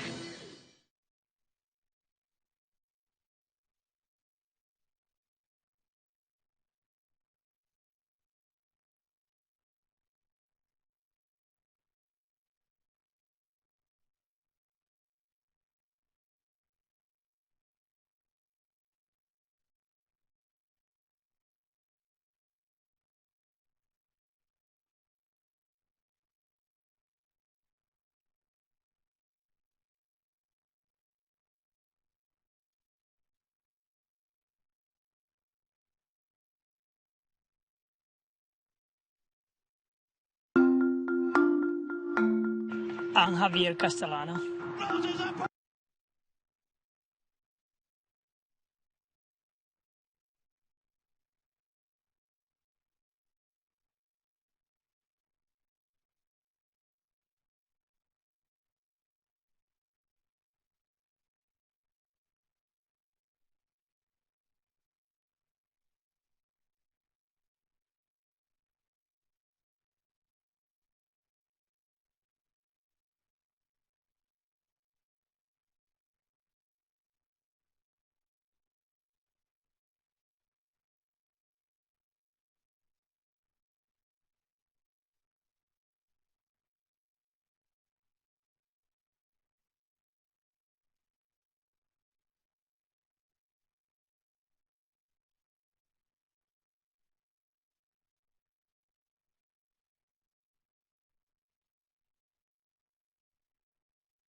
I'm Javier Castellano.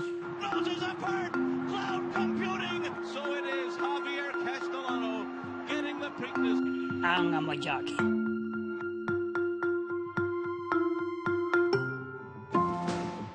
I really like to be jockeys. It's in my blood. My father was a jockey for 25 years. Love the sport, but the one thing my father, he don't want me to be jockey. It's a dangerous sport and a lot of sacrifices, and he changed his mind. He decided to help me up. He want me to finish high school in my country, Venezuela. My father was the biggest influence in my career, in my life. It's my idol, and it's something I always look out for.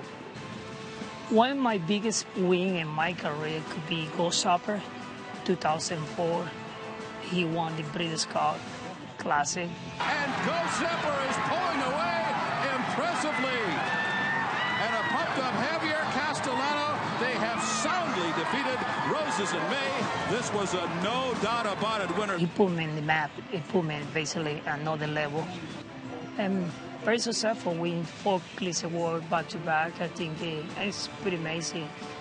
5 travel in Saratoga. I think it's pretty great achievement in my career. And here on the far outside comes Keen Ice with a late threat. American Pharoah put away Frosted. He has to deal with Keen Ice. Keen Ice has got him. Keen Ice has won the Travers over American Pharoah in a dramatic upset. I always looking for target in my life, always looking for goal, and I've been very lucky, fortunate, to ride the best horse in the country, a lot of support, the biggest trainer in the country, the biggest owners and the racing.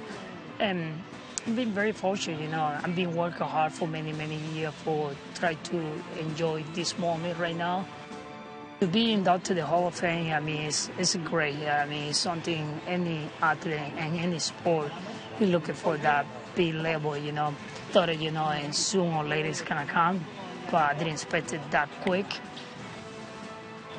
To be father with 3 kids and my family, be part of my family, is a great moment in my life, you know. Spend the time with them, spend the Monday, Tuesday, my dark day off, and spend it with them and play baseball with the little boy and my girl, they play tennis. It's amazing. My wife being support my career, amazing, because if without her, I think it would be nobody in charge. You know, I think it's one part of my success in my career, to be married with my wife and with the 3 kids. I think that helped me to me motivated my career.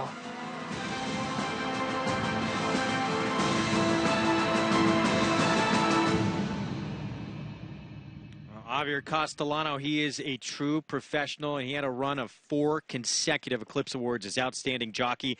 That came to an end, of course, this past year. We'll see him on Long Haul Bay coming up, but look at that start to the Saratoga meeting for him. Yeah, tremendous start, and giving so much credit to his wife, and coming home after you have a rough day, whenever you're a professional athlete, is such a great thing to have your wife to have that support, and he really leans on his family a lot, and that's why he's so successful. What a great gentleman. His mount in this race, our feature, the 8-5 current favorite. We have a late change, though, in this race. A late scratch of the 6, Runaway Loot, with more of what happened. Let's go to Maggie Wolfendale.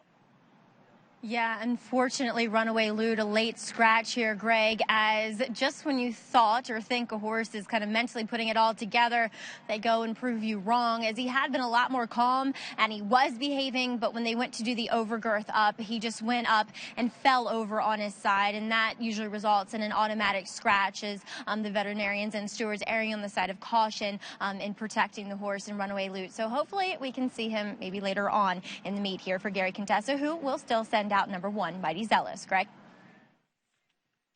All right, Maggie, thank you very much. So Mighty Zealous still in, as Maggie told us, for the Gary Contessa barn, but a monster long shot as we take a look at the trainer with a horse to beat here in this race. Chad Brown, he'll send out Long Haul Bay, the 3 you see there in the background. It seems like Chad is always in the zone, doesn't it?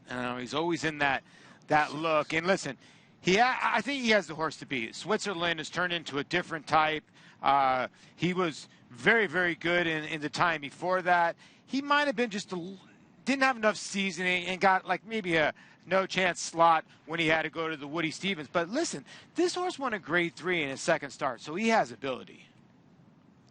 So 9-5 on Long Haul Bay. Andy, you had something on Runaway Loot? Yeah, I just wanted to briefly say Runaway Loot. He's actually re-entered on Sunday's card as part of an entry for Gary Contessa, and I believe the 7th race. So hopefully he's okay and he can come back and run Sunday, and we'll see him on this show.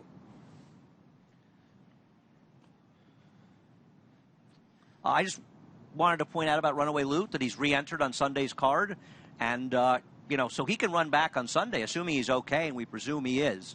So he can come back in that race. All right, so no Runaway Loot today. We may see him in a few days, but right there, Long Haul Bay, lightly raced compared to just about everybody else in this field. This will just be his 6th career start, so a horse on the improve. Now, obviously, since he started so few times, there are, and I believe Andy brought this up earlier in the show, there's probably some issues there. Yeah, and sometimes you try to look inside and see what the issues are. He's had a couple times where he's been flat-footed at the gate, and maybe that's just because of his backside, or he's had some issues getting out of the gate because of, like you said, but maybe that's been taken care of, because when he gets out of the gate, he's tough. Time for a paddock report. Again, we're going to check in with Maggie Wolfendale. It's brought to you by Hillendale Farm, now standing Curlin for $150,000. While the two favorites in here, that's Long Haul Bay and I Love Lulu, they look fantastic. I really can't draw lines between them. We'll check in with some fringe players, if you will, beginning with number 2, T Loves a Fight, who is second off of a layoff, beginning back to his preferred distance, one of them at least, a sprint distance in 6.5 furlongs. Heltazo Michelle was just kind of getting a race into him, getting him tight, and it's done that. And I like this turn back. He is sharp, as he always is, but he looks fantastic here as well. Now, Celtic Chaos, he is off of a layoff, but here for Brad Cox for the first time as he looks to make back-to-back winnings of this Jim Morrissey. Does not look like he's missed a day of training, or racing, I should say, at all. He is ultra fit in here. Nice, calm, cool, and collected as a horse who is a deep closer. That's what you want to see, and maybe he will get that pace collapse that he is searching for. But one that might be up on the front end is number 7, Gold for the King, coming back off of his biggest performance of his life to date, and he looks great too. He's another one though that's really kind of mentally been putting things together, and he's so calm and focused now, and that's certainly come with some age and maturity now as a 4-year-old. But boy, looks as though he's doing well heading into this John Morrissey. Greg?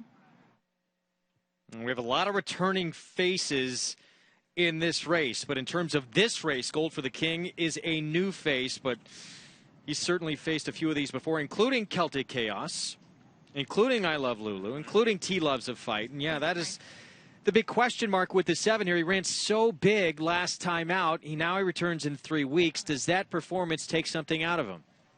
You never know, right? I tell you what, if it would have rained, it would have been nice to see it be a little bit more sloppy on the racetrack, but he should like it. Gold token, and he hasn't missed a board on it. I don't know. That's a good question, but if he does not bounce at all and runs that last race, they're all running for second.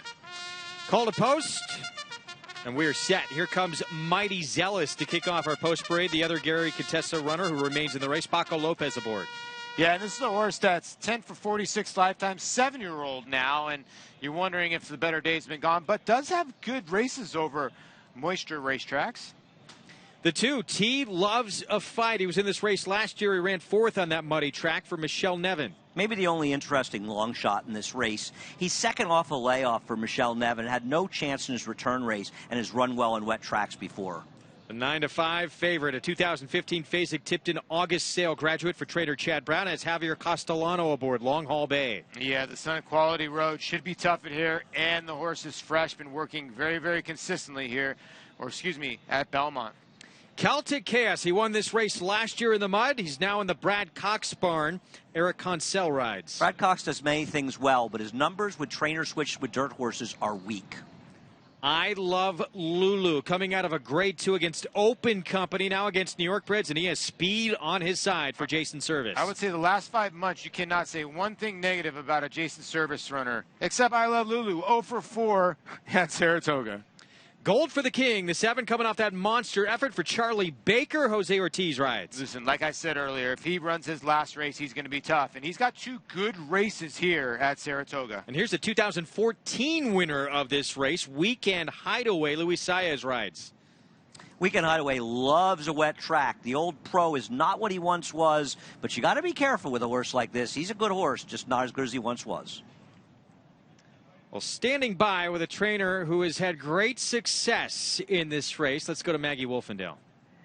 That's right, Greg. We were just reminiscing about Moonlight Song in the 15 and 16 editions of the John Morrissey. I believe one of those was on a sloppy track or a wet track as well. But, Charlie, Gold for the King, he was really impressive last time out. Talk about this horse's development.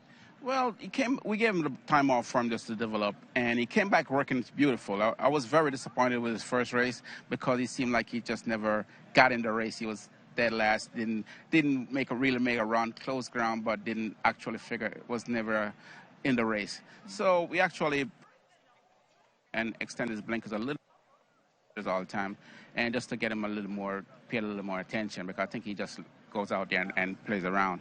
And it seemed like it worked, but he was training great, so the race wasn't really a surprise because he trains like he can run those kind of races when he's okay, when he's good, when he gets his surface anyway. So. Now, I know it came back a huge figure, but it wasn't as if he was asked for that much. He won flat out. Is there any concern, though, coming back in 3 weeks off of that effort? You're always concerned when you come back a little bit too. It's like 19 days. You're always concerned when you come back a little bit too early after a big race. So there's always a concern, but he's doing good as far as we see. So we're hoping he bounce right back and run back his race. So. Where do you think he is in the early stages of this race? Obviously, there's a lot of pace. Yeah, I think he may be lane third. Last 2 starts, he's been breaking sharp. I think the outside horse will go. I think I Love Lulu always breaks sharp and goes. So I'm thinking Jose got the option to do whatever. If he outspeeds the field and he's in front, that's okay. But if he breaks and they go, he'll sit back off it. And he got a great outside tracking post, so it's a great situation. He just got to handle the surface out there. Well, Charlie, best of luck to you. You certainly know how to win this race here with Gold for the King. Okay, thank you, Ma. Okay, back to you, Greg. On Moonlight Song, won this race in back-to-back runnings for Charlie Baker.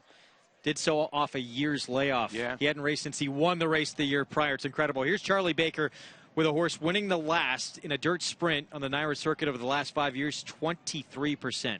Good stat, right? 60% of the money, even more impressive. And Charlie's just a good trainer, and he's under the radar almost all the time. But when he comes to Saratoga, he wins races. I want to comment. I'm not convinced there is actually an abundance of speed in this race, because when you start looking through it, who is really so fast early here? And to me, it's probably I Love Lulu, but if I were Gold for the King were my horse, I would tell Jose Ortiz, you break sharply, you go, man. And I think that's what he should do, because I do not think there's necessarily an abundance of speed in this race. Well, another point on Gold for the King in his last race, you know, the pace on paper was Phi Beta Express, and he was 1, dull, and 2, didn't get out of the gate. And I really think that changed the whole dynamics of the race. Well, it did, but he still showed a lot of speed he hadn't shown before. And I'm not saying that Gold for King is a blistering speedball. What I'm saying is there isn't an abundance of speed on paper in this race. And I think sometimes if you're really aggressive and he really goes, I don't think that Irad is going to send I Love Lulu. I'd love to see him go, but this is a horse, he loves a fight, guys. This horse wants pace. Yeah, he does. Okay, my question to you downstairs is, okay, look at the last race of I Love Lulu. What would Limousine Liberal and Whitmore be in this field? Well, I hear you. I Love Lulu's. Okay, we've switched to I Love Lulu. I Love Lulu, if he runs his last race, he's probably going to be tough in here. But I don't know if you want to compare one race to the next. That was a 7-furlong race. He ran great. I'm just not sure that he's going to come back and run as well. I agree, Paul, though. Obviously, he lost to superior horses last time. Yeah. Be very interesting early. And because someone has to stay close to I Love Lulu. I mean, he has too much class, or he'll just wow to this field. Why can't the 7 just try to pop the gate? You're right. Yeah, you're right. And you're right about the 8 horse. You know, when you go, you know, Wolfie, we talked about the 8. I understand his best days might be behind him, but like Andy said, you got to be careful of a horse that has $1 million in the bank and is 5 for 10 over wet surfaces. And he might have lost a little bit of his speed, but he can track too. The number 8 Weekend Hideaway is an old pro, and he's dangerous.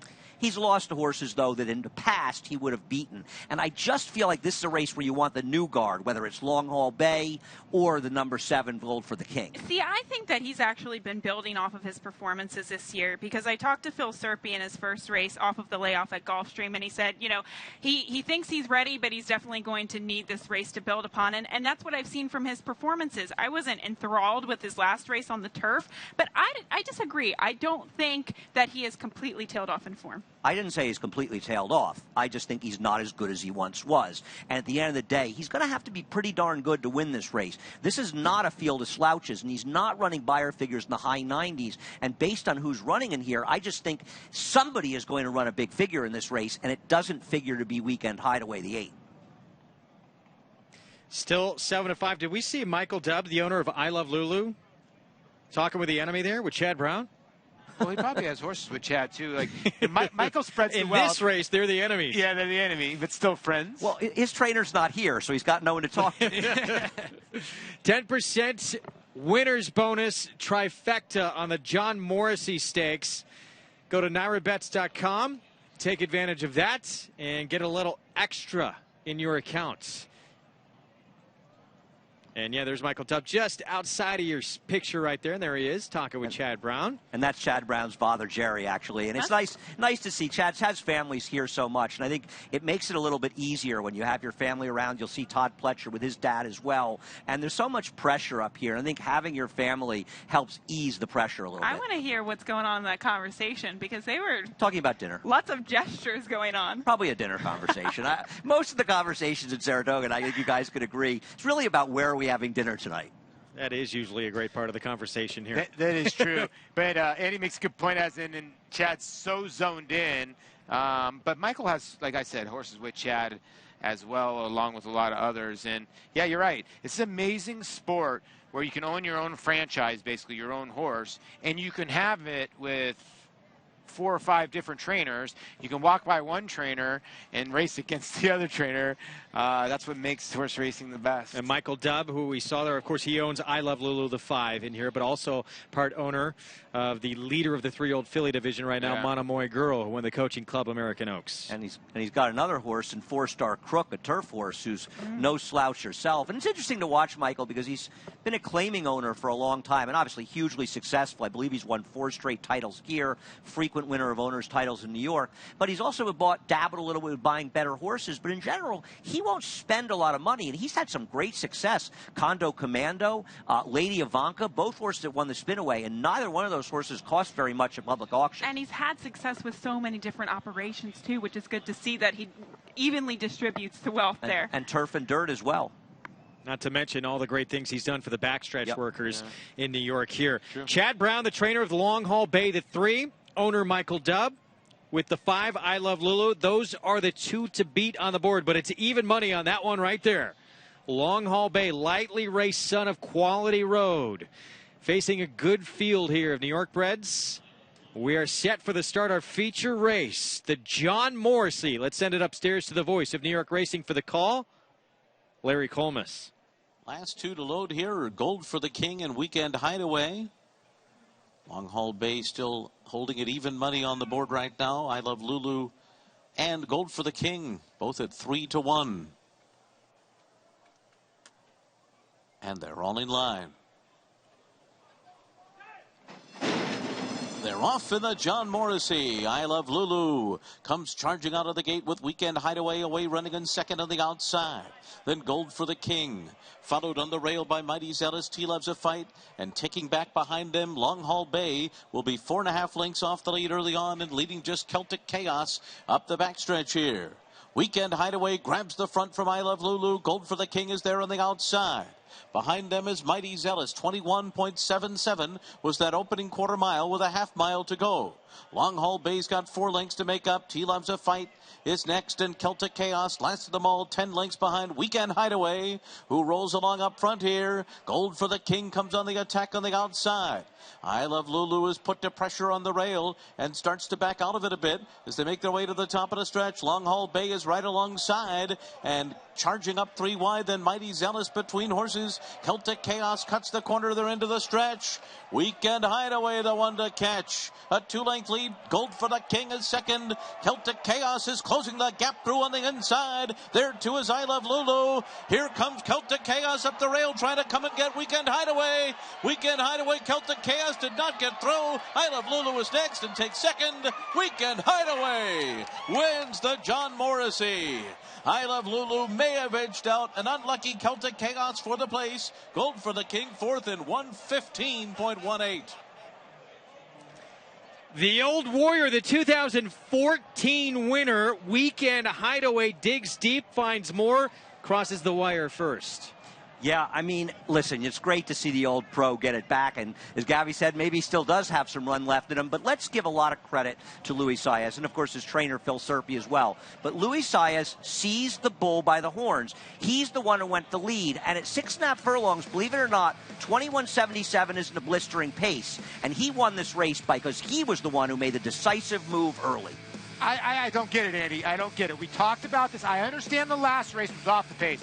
But I have no clue what Irad Ortiz Jr. is doing. If he thinks he can rate and beat Weekend Hideaway, good for him. But he broke on top, should have went to the front end. They might take a look at this because it got tight for Celtic Chaos, and he might get lucky because he got the bob for second.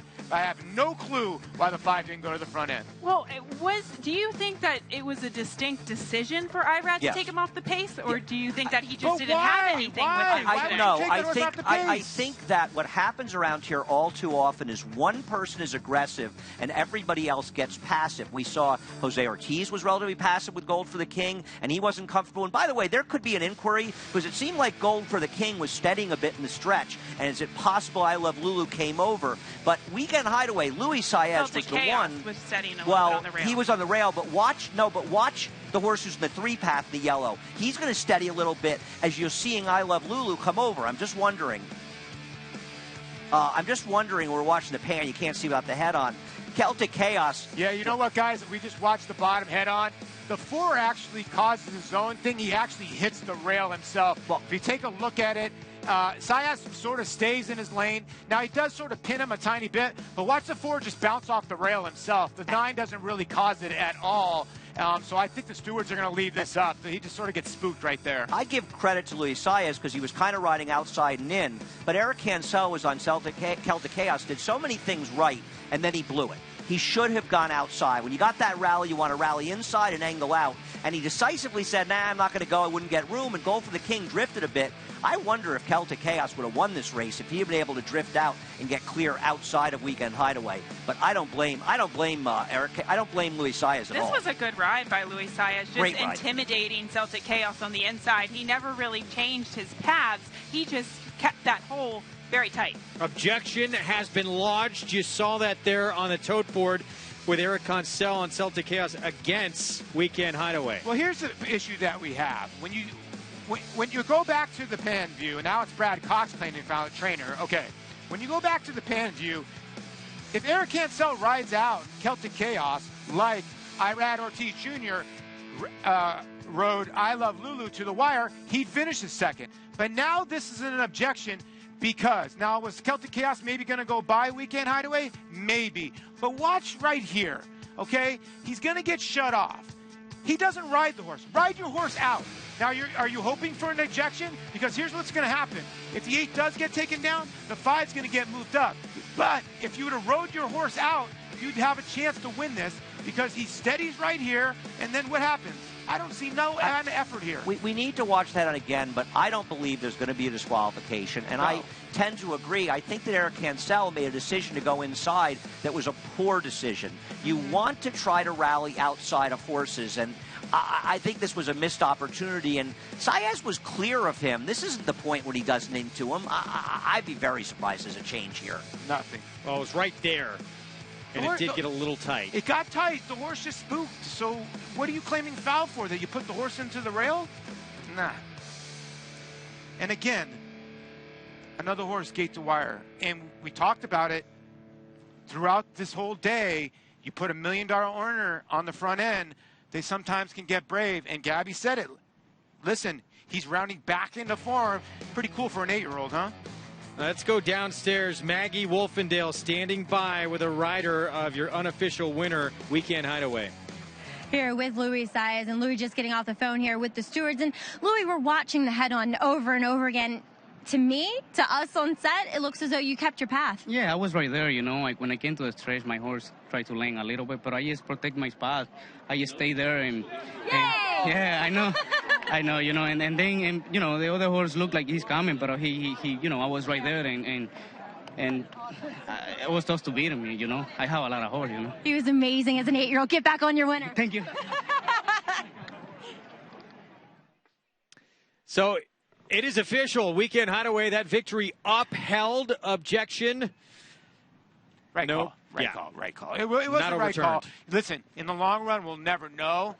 Celtic Chaos might have been the best and was going to roll up the rail, but you can't take anything away. You got to love these 8-year-olds, man. $1 and some odd in the bank now. Well, he's won it twice. He's won it 4 years apart. 2014 winner of the John Morrissey comes back as an 8-year-old to win it again. A lot of people doubted him. Form was not as sharp coming in. There's still a little bit left in the tank for the old crafty veteran son of Speightstown. Weekend Hideaway does it again. And the John Morrissey survives an objection to get that victory. Phil Serpe, Louis Saez, red and black stable. Back with prices right after this.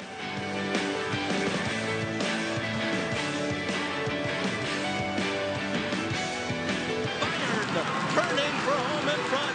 Coast of New York on the outside. California Chrome is third. Shared Belief laboring back there in fifth. 1 furlong to run. Bayern, Coast of New York. California Chrome on the outside. The three of them come to the wire. Bayern, Coast of New York. California Chrome. Here's the finish. Bayern holds on.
Welcome back to Saratoga Live, and pleased to be joined here in the winner's circle, the connections of Weekend Hideaway, the venerable 8-year-old. To my right, Phil Serpe, and to my left, owner Mike Hoffman. Phil, I'll start with you. I got to say, Lisa told a little secret and said that you love this horse so much, you come back every afternoon and walk him yourself. I do.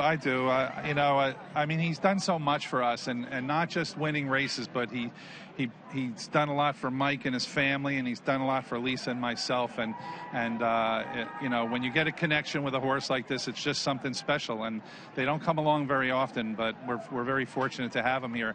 And he's walking in the paddock, and I'm thinking, like, 8 years old, and he's back at Saratoga, and that's just an incredible accomplishment. And he looks better than ever. Mike, I mean, this is a horse that, well, took a 4-year hiatus as far as winning this race, but year after year, he delivers for you guys. He does. I want to thank Phil and Lisa. Just an incredible training job. And I saw Phil talking to the horse out in the paddock. I told my son, the horse whisperer. So it's an incredible training job by Phil and Lisa. They work so hard. They love the horse. And thank you to you. Last year, you interviewed me up in the box. So We were very close to getting you again this year, too. I know. I told Phil I was ready. He said, there's no way. No way.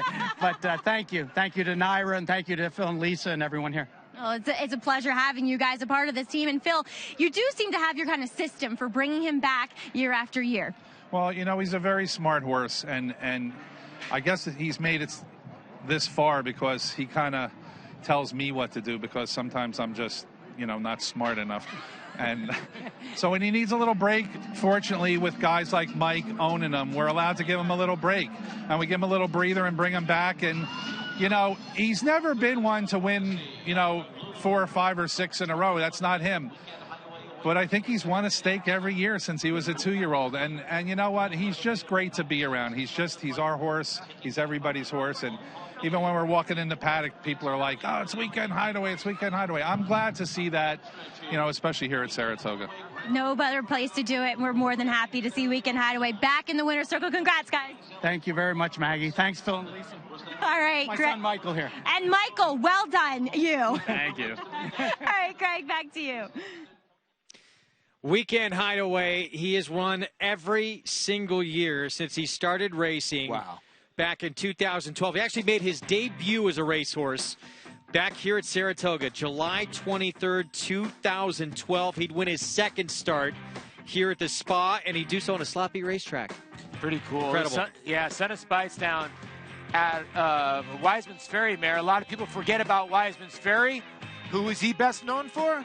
Starring the great Wise Dan. So Weekend Hideaway gets the job done. That pick 3, wow, $677. And again, we started off with a basically odds-on horse, not an odds-on to 480, but it's getting tougher and tougher. And Weekend Hideaway is going to play a lot bigger than 10-1. Naira Betts, late pick 5, follow along, 128,000 in the pool. It has been so tough to come up with.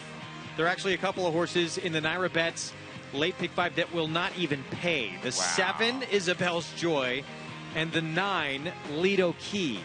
Yeah, and the 4, 5, and 13 are your only 3 horses that are live for pick 6. And the 1, Guacamole, which we have heard has been working well in the morning, is not covered in the pick 6. So very interesting. 4, 5, and 13 will pay out the pick 6. And the lowest you can do in the pick 5 is to the 1, Guacamole, at 4,700. And we have some breaking news here. A horse who had been working very, very sharp for Todd Pletcher, who would have been one of the favorites in this race. That's the 10, Sweeter Than Wine. Apparently has just been scratched. That changes things here in this last race. Yeah, it does. With Castellano, obviously, aboard, and Pletcher, dangerous connections. Hopefully we'll get a report from Maggie to see that everything is okay in the paddock with Sweeter Than Wine. This race was scheduled for the turf originally. We've been off the turf all day long. So now move to the main track, muddy and sealed. Our show each and every day brought to you in part by champion sprinter Run Happy. They're on a legendary stall 1 at Claiborne Farm in Paris, Kentucky. Undefeated over the course of his career when sprinting. Perfect 7 for 7. Culminated that 2015 championship with a win in the Breeders' Cup Sprint where he set a track record at Keeneland. He was some kind of specimen to watch, some kind of horse to watch. I always tell everybody, go back and just plug into your computer, Run Happy's first start, and just watch it. It's amazing. We saw on our show back in race 7, rider by the name of Jersey Joe kicked things off with a victory here on Fully Vested for Tom Albertrani. He's been a mainstay on the New York circuit, of course, in New Jersey for a long, long time. Let's meet Jersey Joe.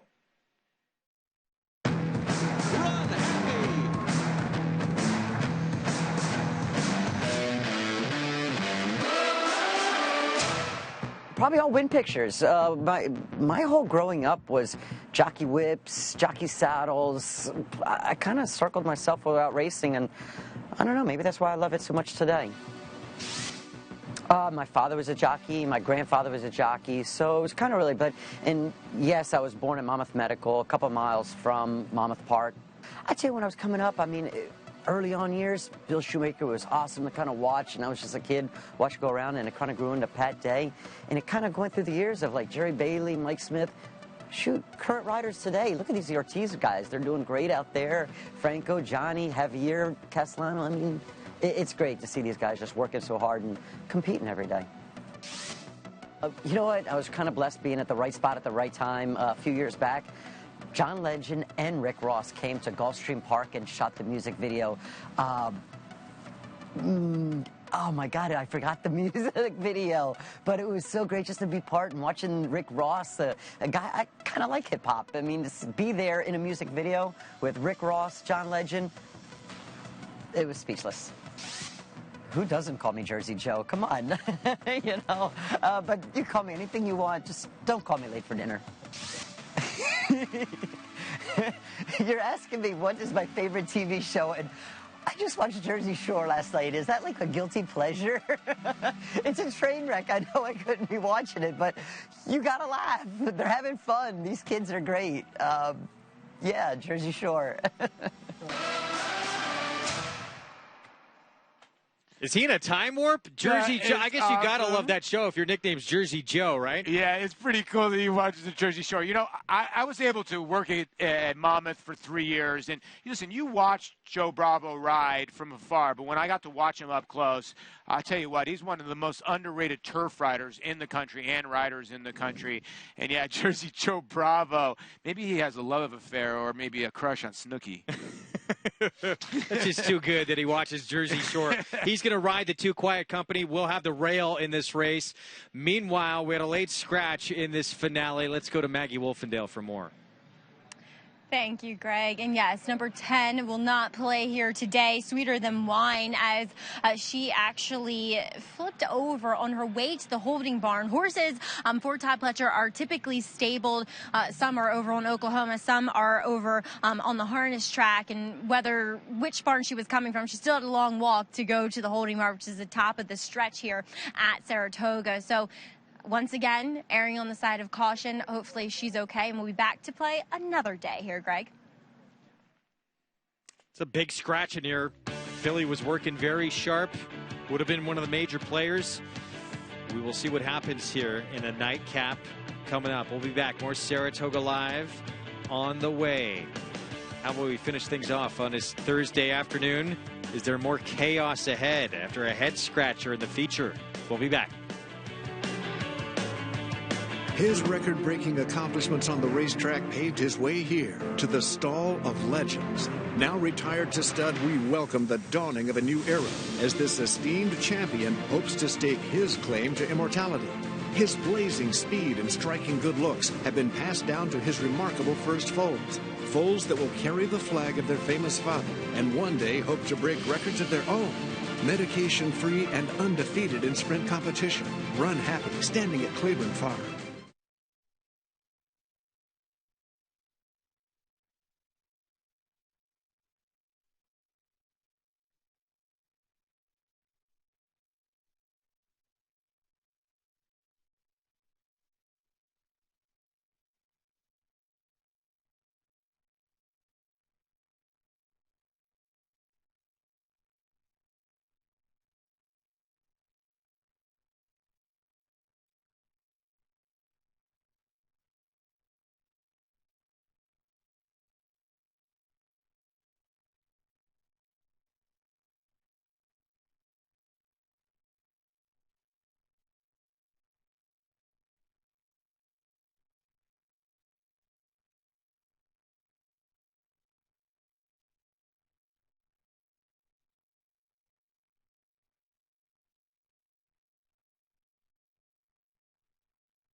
We're back on Saratoga Live. Our nightcap still to come here on this Thursday afternoon. It has been tremendous weather for the duration of our show.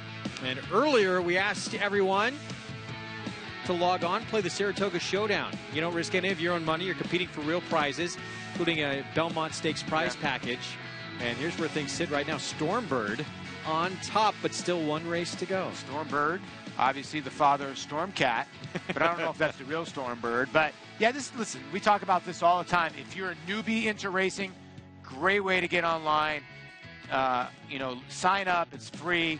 Teach you a little bit about playing the ponies. NYRA.com/showdown, how to get involved as we take a look at the one in here. This remaining half of the entry for trainer Todd Pletcher, Rapoli Stable, and John Velasquez will be aboard. Yeah, Philly by Flat Out. They paid $100,000 for Officer on the bottom side.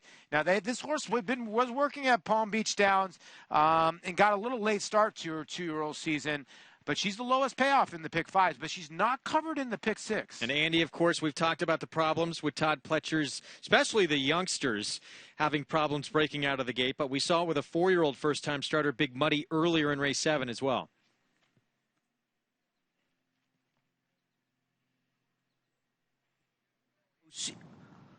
Maybe an outside post will make it easier for him to break or her to break in this race. What I found interesting, Gabby, was why did they scratch Always Shopping, the homebred from a very good brood bear, and stop shopping Maria? I would have thought of the two that wouldn't be the runner, but maybe Guacamole's the runner. Well, the way that I perceive it is that they don't want to run these two against each other. So I think that bodes well for both of their chances moving forward. Another possibility, there's always so many possibilities, maybe they didn't want to run the 1A in a wet track. It's definitely possible. I mean, it's been unfortunate that she hasn't been able to draw in, but a filly just to her inside is the 13 Leora. Flaunt Giroux picks up the mount for Wayne Catalano, and this filly's got a interesting pedigree for sure. Well, she's been screaming behind Gabby and I. I think she likes Gabby and she's a big fan, and that's why she's been yelling. So maybe she hates me, which is also always a possibility. Interestingly enough, the dam herself has been a better producer with turf horses, but the second dam is Gold Mover, who is an extremely good sprinter for trainer Mark Hennig. Yeah, and the Catman brings this horse in, Andy, and he doesn't usually bring a lot of horses in, and they do take action because Catman hasn't liked the horse that he has not ever trained in his life, but they usually do have speed, but I just don't see it from the 13 post, and I'm surprised that this horse is covered. I hope nobody ever calls me the Catman, I'll tell you that, Paul. Keep in mind, there's 5 scratches in here, so it's really it's going to be post 8, not nearly as bad. Not as far outside, you're right. And obviously, listen, if the 13's getting played, knowing Wayne Catalano, the way he trains his horse is going to have speed for sure. And I would think Guacamole, again, is going to be on the outside, even though it's the 1 post going to be completely on the outside. Time for a paddock report. We're going to check in with Maggie Wolfendale. It's brought to you by Hillendale Farm, now standing curling for $150,000. Thanks, Greg. And we'll check in with the outside runner, who ironically is number 1 in here, Guacamole, who did work 10 flat. Yes, she was under some urging to produce that, but she never felt a stick. I don't think the rider even carried one. And furthermore, he was an awfully big rider, too. So she was carrying some weight to go 10 flat. So I actually liked it. The only thing that day, I'm pretty sure she was wearing front bandages in that workout. She doesn't wear them here. And what I see is a very athletic looking filly. Despite having that fast workout, she almost looks as though longer might eventually be better for her, but physically she does look well prepared here. She's been professional, but still doesn't mean she'll break. We'll see if she can get over this kind of Pletcher curse this year of horses not getting out of the gate. Next, we'll move on to number 5, Paradise Retained, daughter of Speightstown. Small, typey, yes, probably better on the turf, looks more like a turf sprinter. We'll see how she deals with this track, but she does have that kind of quicker type look to her, and she has been okay. When they sat on her, she got a little bit girthy, and then they tried to, I think they took the halter off or put the pony strap on, and she got a little green when they went towards her mouth. So one to possibly pay attention to and how she behaves out on the track. She's kind of giving me indications she might be a little bit of a bad actor. We'll see how she does. But number 13 is Leora for Wayne Catalano. Good to see, as Paul calls him, the Catman here in the paddock. So he has shown up for this runner here as, yes, number 5 acting up here once again a little bit. But Leora, good size daughter of Candy Ride. Yes, as Andy pointed out, she was talking a bit, but she's not misbehaving whatsoever. Fitness-wise, maybe she needs one, but what I like about her is that she looks as though she'll handle this track, and she's got some size and maturity to her physically. So she's an interesting runner here for Wayne Catalano as Florent Giroux gets the leg up on her. Greg? I wish everyone at home could have seen the expression on Paula Duca's face when Maggie Wolfendale said Wayne Catalano is here to see Leora run. Look out. Yeah, the 13's live as can be. I mean, it couldn't be liver. I just have a feeling. I know the way Wayne Catalano works, and the works are fast. Now, he put this 2-year-old filly on the turf course to maybe give her a little bit of a spin, but, you know, she's got some great works. Now, the 5, Paradise Retained for Jason Service. As a horse has been working at Monmouth, and you get Irad Ortiz, so a little bit of an unknown. And, of course, Gabby, Jason Service, he only loses 50% of his races. We saw him he got beat in the feature, so he's probably going to win here. No, it's a good point. She intrigued me by the fact that she stayed in this race. Now, obviously, it was originally carded for the turf. She is by Speightstown, and on the bottom side of the pedigree, she is really, really built for turf. So the fact that she stays in here, I thought was interesting. I think it's a very good point you brought up, and I'm glad you did. Everybody in this race, except Guacamole, was entered to run in the grass. So the question is, are they leaving them in because some of the trainers are a bit ambiguous? Don't forget, there was rain expected, so maybe some of these trainers entered, but there's specific turf pedigrees, like the 5 and some others in here, and it maybe makes you think maybe they just want to get a race into some of these horses going forward. The only one, guys, who was entered to run in the dirt was Guacamole. That's crazy. That's a good point. And there she is. Yeah, and there she is right there. And sometimes you're projecting all these first-time starters are going to run. Meanwhile, the 4 does have the best races because she's the only one that's raced. And they're okay. The last race was a good race, so they still have to beat her. And if you think they can, you're getting 6-1. There's nothing like experience. Having done it in the afternoon, she's done it twice, and she actually finished second on a muddy track at Churchill. Now, it was a race that was taken off the turf as well, so maybe not the strongest of fields, but no, not at all. Has done it in the afternoon at least a little bit. Here is Guacamole, outside post for the only main track only runner in this field. John Velasquez will be aboard for Rapoli Stable and Todd Pletcher. This 2-year-old filly by Flat Out has to break from the outermost post position, but she was entered for main track only. Guacamole sounds delicious. We found out Jersey Joe Bravo's favorite TV show. It's Jersey Shore. He's going to be on Quiet Company here coming up. Quiet Company was also entered for the turf. Horatio De Paz had a terrific early meet here last year, but I still think this one is more meant for turf. The 4, the one we were talking about with experience. 2 starts under her belt. She's trained by Steve Asmussen. Listen, if nobody else can run it all in the dirt, this horse will get a piece. If anyone can, good luck to her. She's a 2018 Fasig-Tipton May Sale graduate as well. The 5, Paradise Retained, the Jason Service filly. Not really flashy workouts down at Monmouth, but she is by Speightstown, kind of that swing pedigree to suggest she'll like the turf or the wet track. Phil Gleaves trains the 7, daughter of Kitten's Joy, gets Lasix, Isabel's Joy. And she's another one who makes her debut by Kitten's Joy, coming in off of 2 turf workouts. No one hits the pick 5, the Naira Betts late pick 5 with a 7 or with a 9. Lido Key, Jose Lizcano, Gary Quintessa. 2-year-old filly by Lemon Drop Kid out of Giants Causeway. We'll see what she can do on this track. The 11, Devious Charm, a 2017 Fasig-Tipton July Sale graduate from Mark Cassie. Another horse who has experience, although she would definitely have to improve off of that experience. And for the Catman, Wayne Catalano, Leora, Florent Giroux, rider change aboard, the daughter of Candy Ride. One that's taking some play right now, actually a lot of play at 5-2. And we'll see what she does by Candy Ride out of that mare who was stakes place on the turf. Yeah, that was Giant Mover. We're going to take a break in the action. Our nightcap still to come here on this Thursday afternoon on Saratoga Live. Stay with us, see how the card plays out. It is Guacamole, the main track only entrant, favored on the board for the Todd Pletcher barn. We'll be back.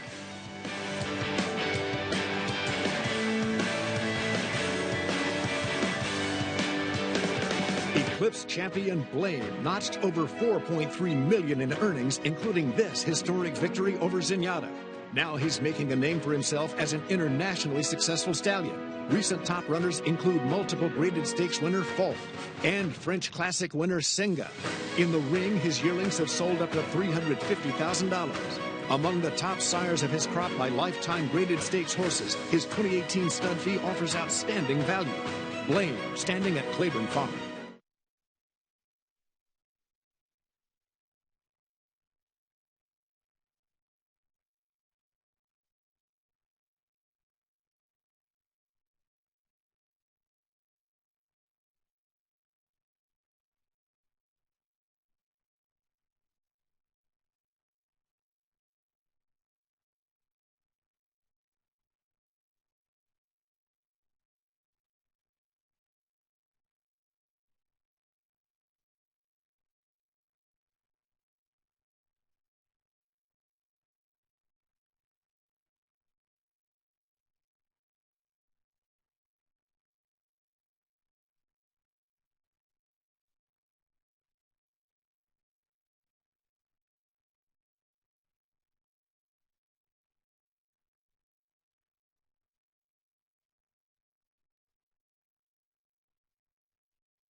Saratoga Live. Welcome back to Saratoga Live here as we are moments away from race number 10 and very pleased to be joined by the man to my right, trainer Phil Gleaves. And Phil, before we get into Isabel's Joy, let's talk a little bit about you. Back at Saratoga, back in New York after a 15-year hiatus. Yes, I used to come up on this circuit all the time, the spring and summers in New York. And then when my son Skylar became of school age when he was 3 years old, I decided to move to Miami. And so for the last 15 years, we've been down there. And now he's in college, and we had his blessing, and we came back to Saratoga. Well, and you've come back with some success, some very live babies that you scored with, two of them down at Belmont Park at big prices. Yes, Swamp Rat and Yes, two turf horses that you're alluding to. And they both had trained well, and don't know why they were such big prices, but they were. But hopefully there'll be some more races that we can win up here as well. I was going to say, can we look forward to seeing either of them and maybe the 2-year-old stakes here on the turf? Yes, we're pointing them to the Skidmore on the 17th. We had tried to put them in an allowance race the other day, but the race didn't fill, so now we'll train them up to the Skidmore. And Isabel's Joy in here, obviously intended for the turf of being a daughter of Kitten's Joy, but how do you feel she'll fare here today? I think she'll run well. She's got some speed. It's a speed-favoring track. She is a Kitten's Joy, as you mentioned. I've had some luck on the dirt with a horse named Chabot, who was by Kitten's Joy. I would prefer it to be on the grass, quite frankly, but I think she'll give a good account of herself. And we were reminiscing before we came back from break. 1986, we weren't sure if I was born 3 days before or 3 days after. You won the Travers here. So that makes me 28 years older than you. So, yeah. But yes, it was 86 Travers, Wise Times, in the mud.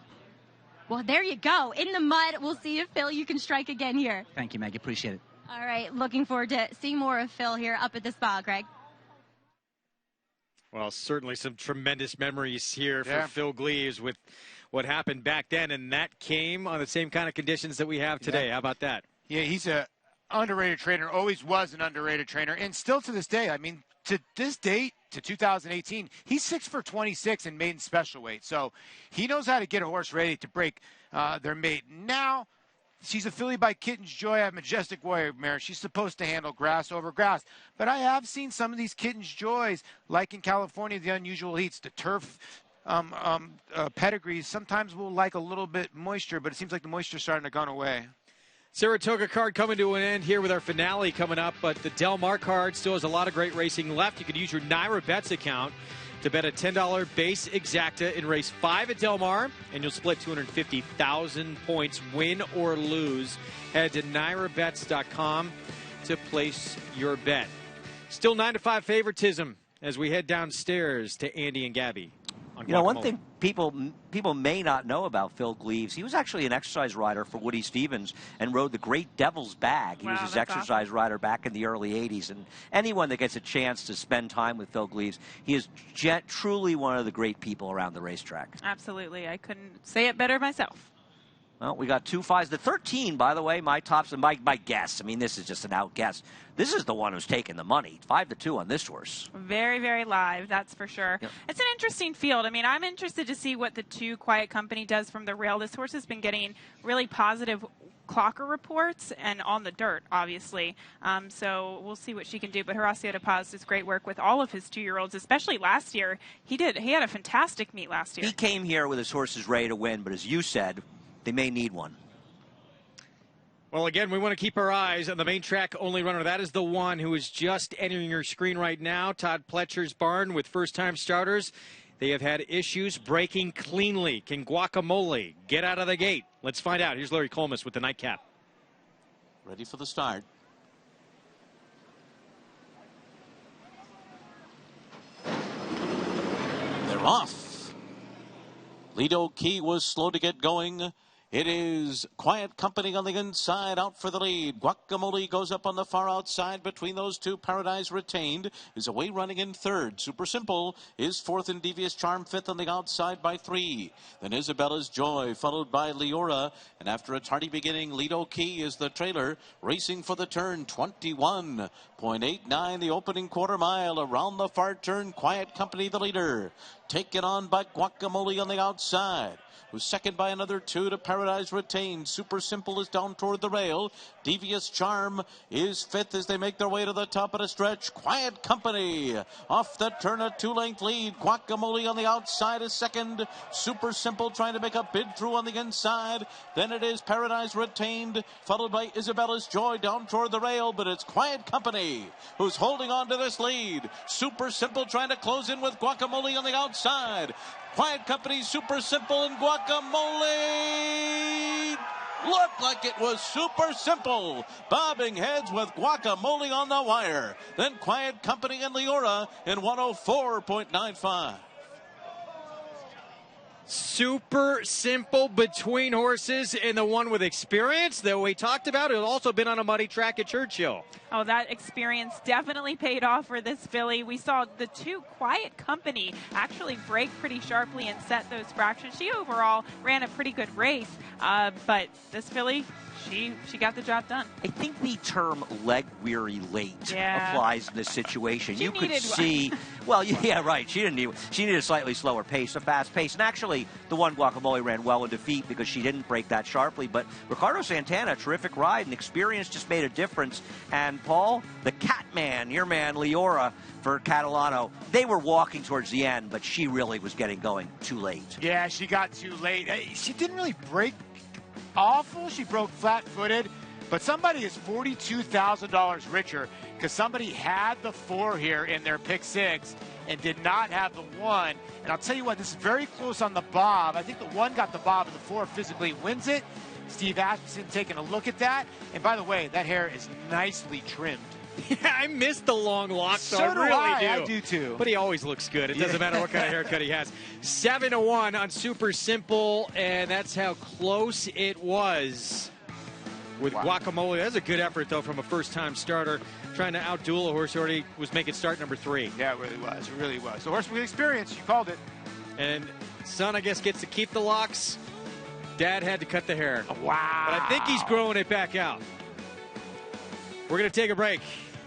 Super simple between horses with the win to close things out. We'll have the prices when we come back.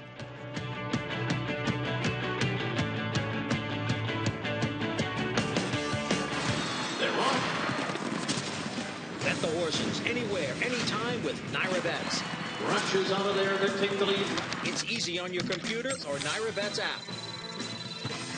Earn valuable reward points on bets. Play in our exclusive promotions and earn cash rebates.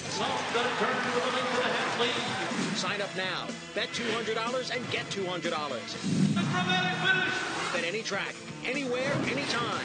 NairaBets.com. Unfinished business in the nightcap. We have an objection on your unofficial winner, Super Simple. So this horse not in the clear yet. Yeah, I'm trying to take a look at the head-on. I don't know what's really going on in the. You know what's happening? Getting out a little bit. The horse is getting out. When we're going to take a look at this pan view, you're going to see the pan view. Okay. What ends up happening is the 2 actually stays his course. The 4 impedes Guacamole and floats him out a little bit to create space. As the 2 starts to tire, starts to lug out a little bit, you'll see the horse in the middle sort of create his own space. You can't see it on the pan view, but a tiny bit on the head-on, and we'll see if the stewards decide if that was enough to give him the W as you see the head-on. I think it's very tricky because watch here. The 2 is going to drift out.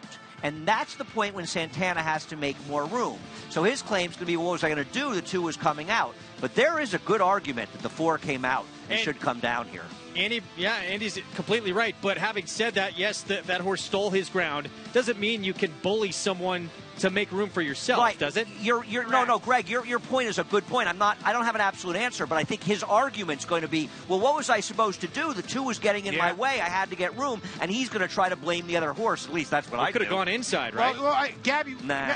What about the last objection? Was almost the same thing. That horse almost floated him out a little bit, so he had to do what he had to do, right?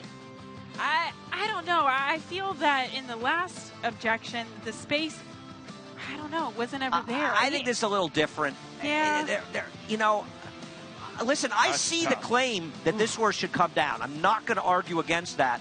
I'm just wondering if the 2 created mitigating circumstances where Santana's going to say, well, he was coming out, I had to find room. It's the 2 that caused me. If he didn't do that and kept a straight path, I'd have been able to go through. I don't know if that argument works. I guess that would be my claim. There's no question that advocate that he could have gone inside to the rail. Yeah, there's no question the 2 stole the ground of the 4, but yeah, there is room on the rail. But you can't. But Santana, you can't say, well, you should have ducked inside. Well, he's trying to move forward, and you always want to move forward outside of horses, which is what he was doing. So because the 2 interfered with him, he's supposed to have to alter course. Well, that's not fair. This is a tricky one. Yes. I see the argument though for a DQ. I do. Yeah, this is very tricky because you're right. The 2 caused him. It's reaction. You're Ricardo Santana. When the 2 goes in front of you, okay, what am I going to do? Run into the back of the 2? If he dives to the rail, you don't want your jockey to dive to the rail. Right, but you also, so someone steals your ground doesn't mean you can bully someone else out to make room for yourself. You're not sort of bullying out. Look, Guacamole was laying on him, and I guess he could have went by. Listen, there's 42,000 in the pick 6 riding on this, 15,000 or 13,000 for the pick 5. This is a difficult, Andy, this is difficult for the stewards. The stewards couldn't care less about the betting, and let's be very, very clear.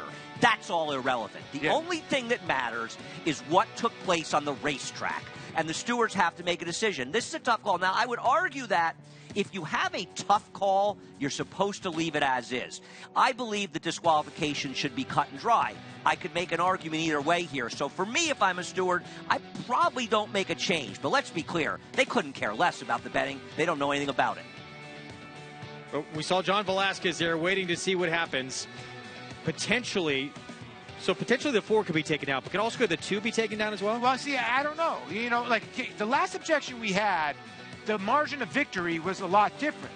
Now, this is a no, so a tiny nose, too. So the stewards might take that into consideration, too. And yeah, you're right. The two might have caused this whole chain reaction, but he is not lit up on the board at all. Well, this will be interesting. I'm going to say they don't make a change, but I could see them making one. This is a very tough call for the stewards. This is one where I'm not going to argue with them whatever they do. This is a tricky one. It's very, very tricky. I mean, we can see Ricardo Santana go back to the right-handed stick to try to create that space for him. And he is leaning on the outside runner. He's I don't disagree. This is tricky now. Is he going to say, well, Johnny was leaning on me? They made a change. They did. Wow. Yeah, they made the change. Now, you know, when you go back and you look at that head-on, he floats him out 3-4 pats. I get it. I thought it was a game win by the 4, but Guacamole gets the job done. They stuck him up. So new order of finish. 1-4-2-13. Guacamole moved up to the win. Tough way to lose a race for all involved. Was super simple, but we saw what happened. Stewards make their call. We'll be back.